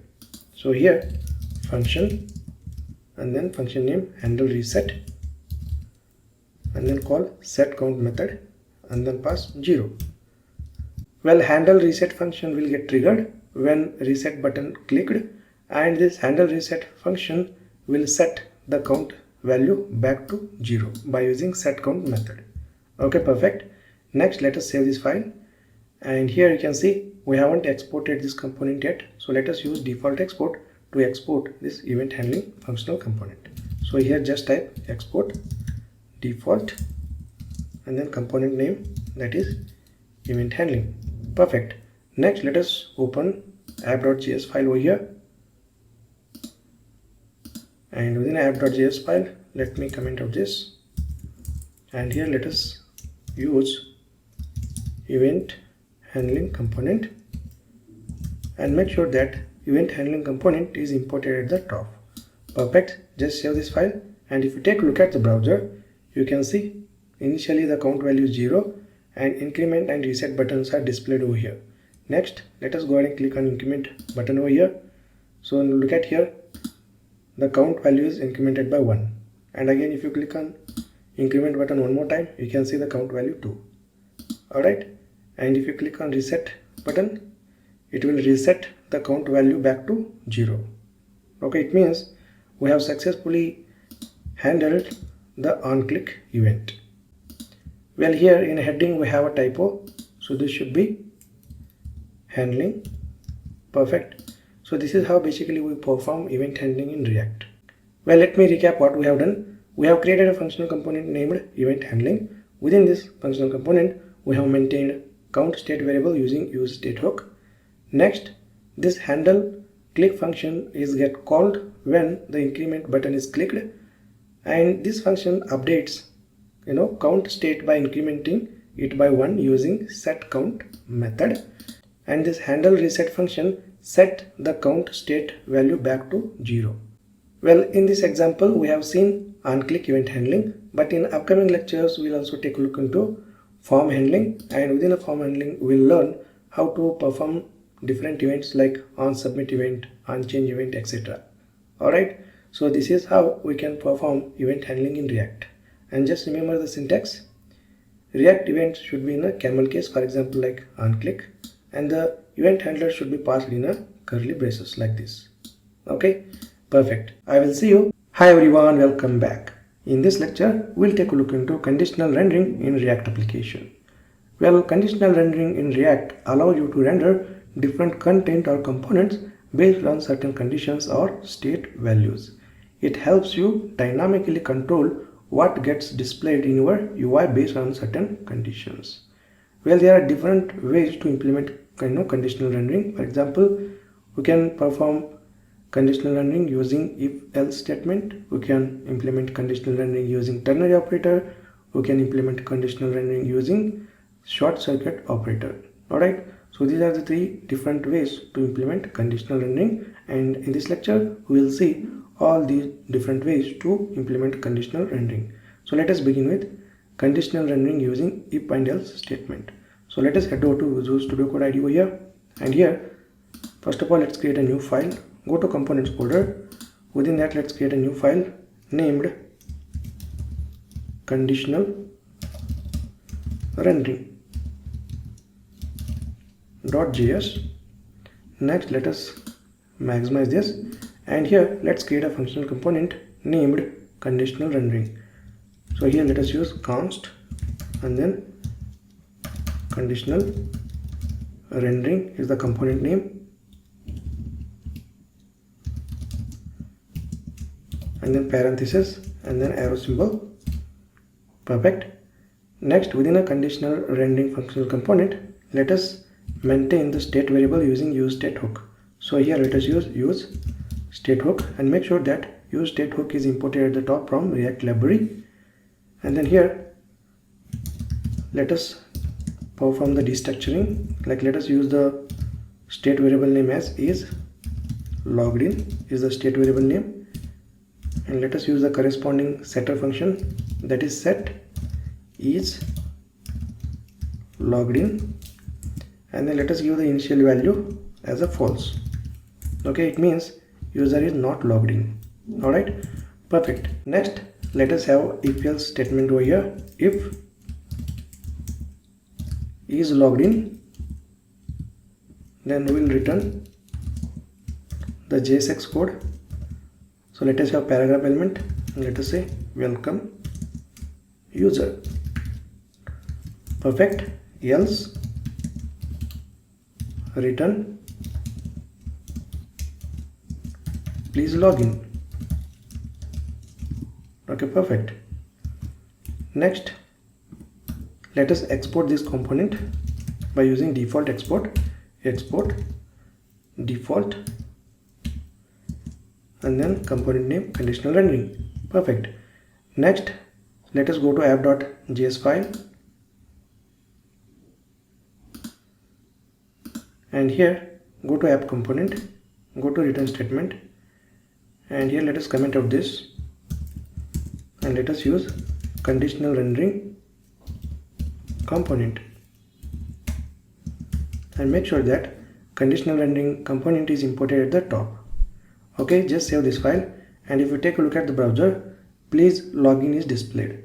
Well, if you go back again to the conditional rendering component over here, you can see initially the is logged in state variable value is false, and if you look at the if else condition, if is logged in is true, then this functional component will return welcome user, and if is logged in state variable has a false value, then it will return please login, and that is what get displayed in a browser.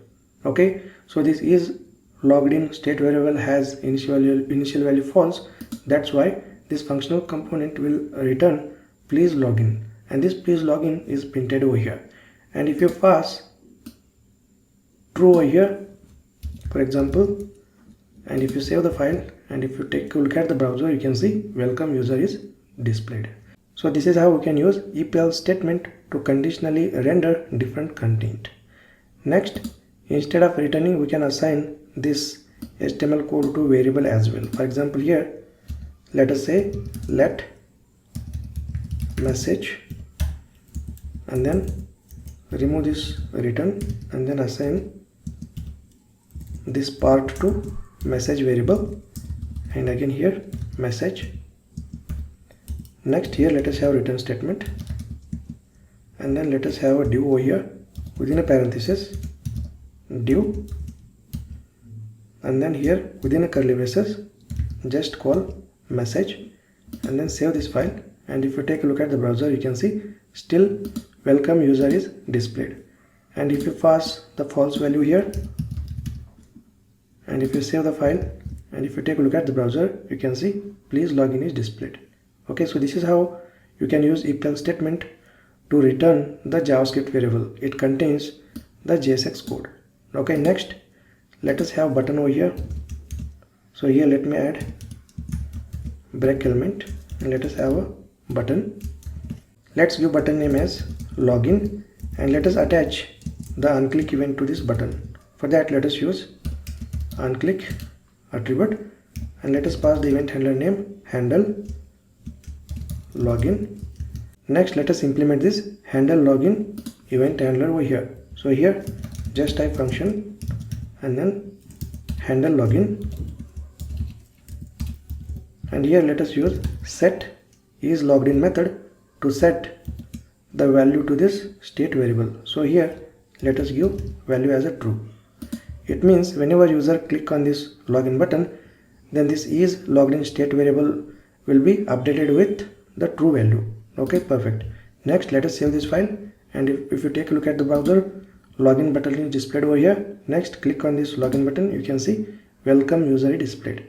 Alright, so this is how we can use if else statement to conditionally or dynamically render the content based on the condition like this. Okay, perfect. Next approach is conditional rendering using ternary operator. So let us go back to VS Code over here and let us use ternary operator to dynamically display the content. So we can use ternary operator within a JSX code itself, but if you can see the if else condition, we are using if else condition outside the JSX code. Okay, but we can use ternary operator within a JSX code itself. Alright, for example here let us remove this, and here within a curly braces just have a ternary operator. So here is the syntax. Just call the current state variable, that is logged in, and then question mark, and then if this is logged in is true, then we'll display welcome user. So just copy this, paste it here. If is logged in false, then we'll display please log in. So just copy and paste it over here. Okay, so this is how we can use ternary operator to reduce some amount of code. So if we use if else, then we need to write this much of code, but if we use ternary operator, then we can write this much of code. Alright, so ternary operator is pretty useful because we can use ternary operator in a JSX code itself to render the content dynamically. Alright, so notice here the ternary operator has a syntax like the variable name and then expression 1 and then expression 2. If the variable is true, then this expression 1 will get evaluated, and if this variable value is false, then this expression 2 will get evaluated. Okay, and in this case this is logged in variable contains true value, that's why this expression is get evaluated, and this is what displayed in a browser. Next let us go to browser over here and let us refresh this, and the initial value for this is logged in state variable is false, that's why you can see please login is displayed over here. Next if you click on this login button, you can see welcome user is displayed. Alright, perfect. Next let us take a look into next approach, conditional rendering using short circuit operator. So let's go to VS Code over here, and here just remove this, and here let us use the short circuit operator and. Okay, it means if is logged in state variable has a value true, then only this expression will get evaluated, otherwise nothing will display in the browser.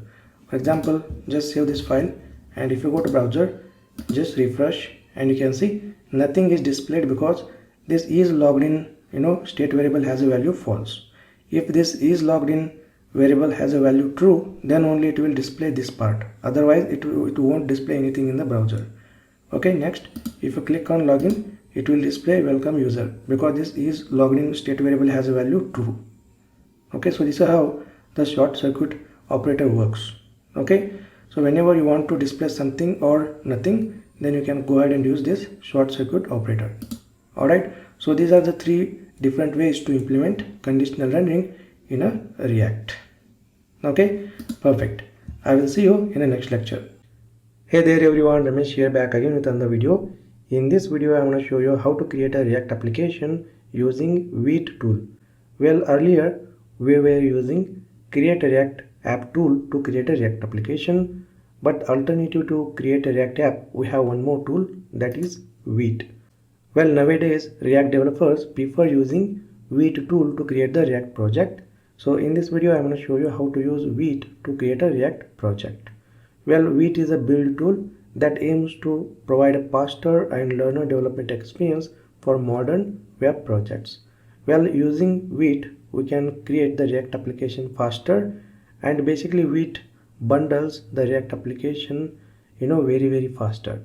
Alright, so let's go ahead and let's see how to create a React project using Vite build tool. Well, here you can see Vite supports two templates, one is JavaScript and another is TypeScript. So using Vite we can create different applications, like we can create JavaScript vanilla project, Vue project, React project, and so on. And we can use Vue to create a different TypeScript applications like vanilla TypeScript, Vue TypeScript, React TypeScript, and so on. In this video I am going to show you how to create a React application with JavaScript template using Vite tool. So let's go to Visual Studio Code IDE. So here I have created Vite workspace folder and I have opened this Visual Studio Code IDE in this folder.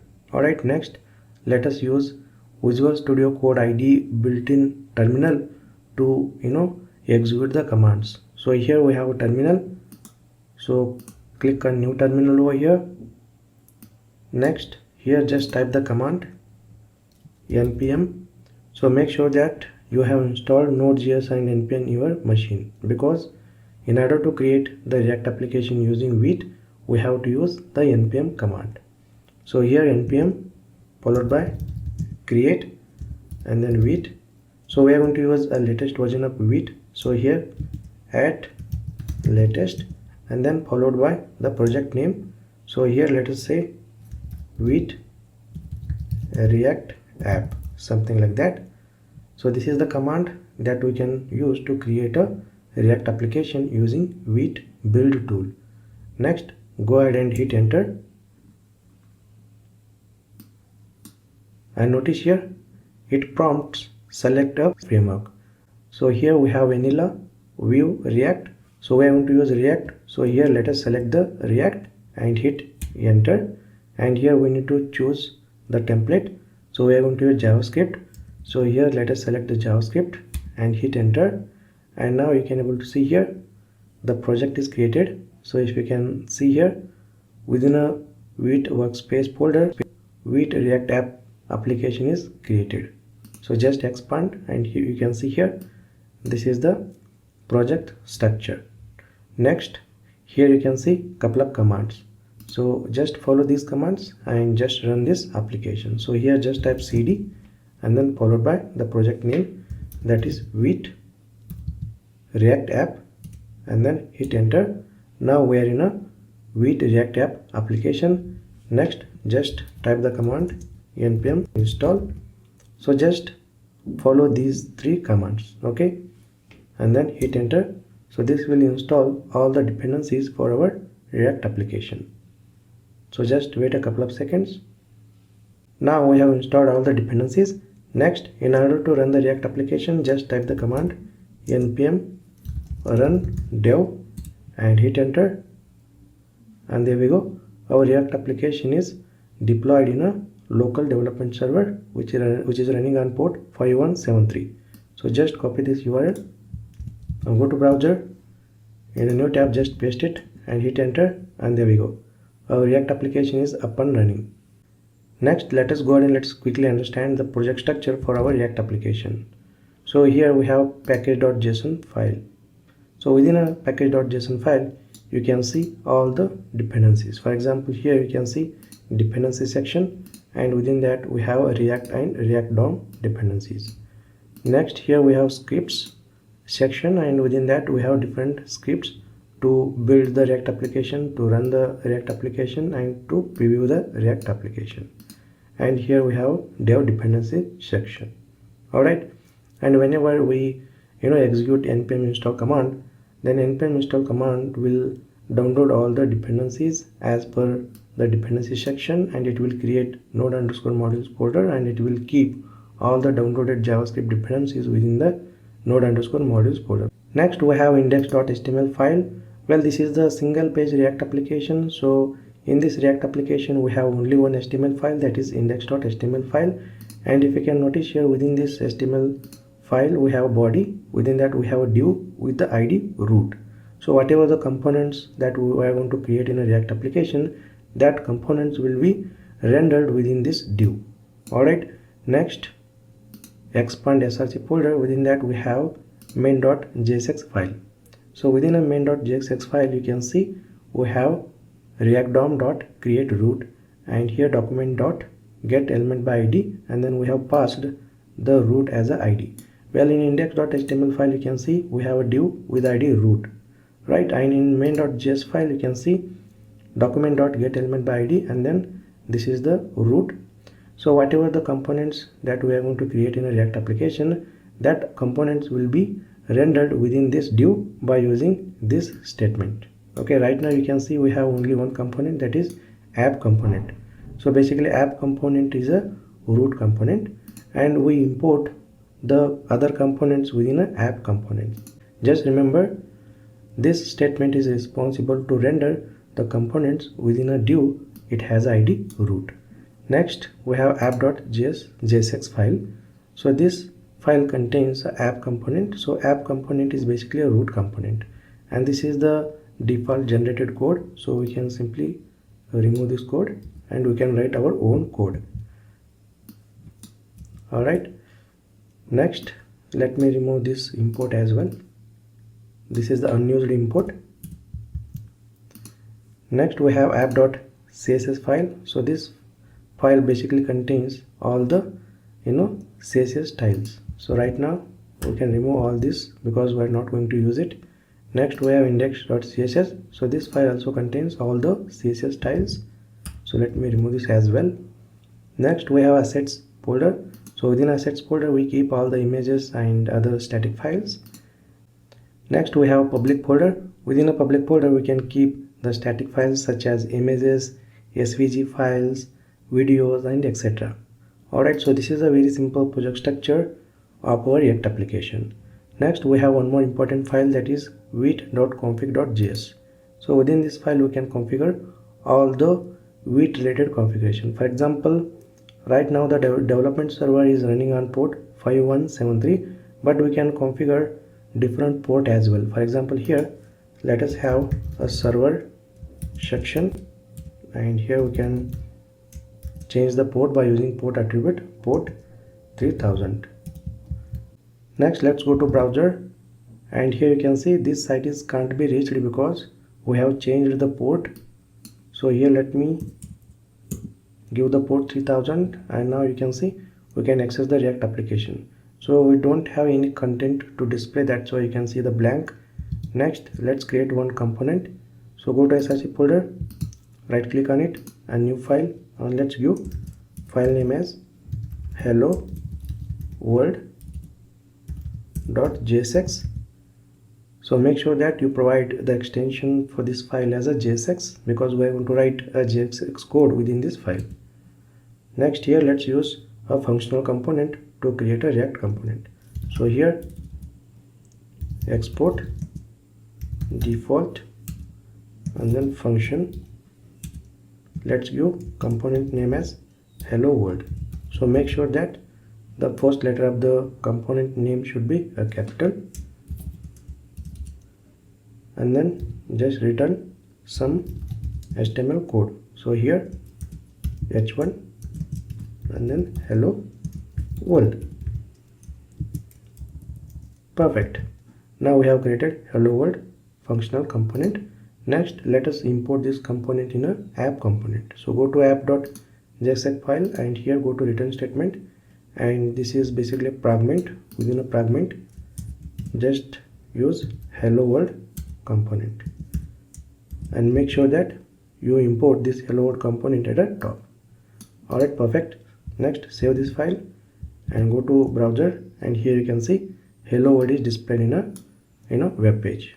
So this is how we create a React application using Vite, and this is how we create a functional component in a React project, and we import and use in a app component. Alright, Great. I hope you understood how to create a React application step by step using Vite build tool. Alright, so Vite is basically faster and it improves the development experience. So now onwards you can go ahead and use Vite tool to create the React application. Alright, great. I will see you in the next video.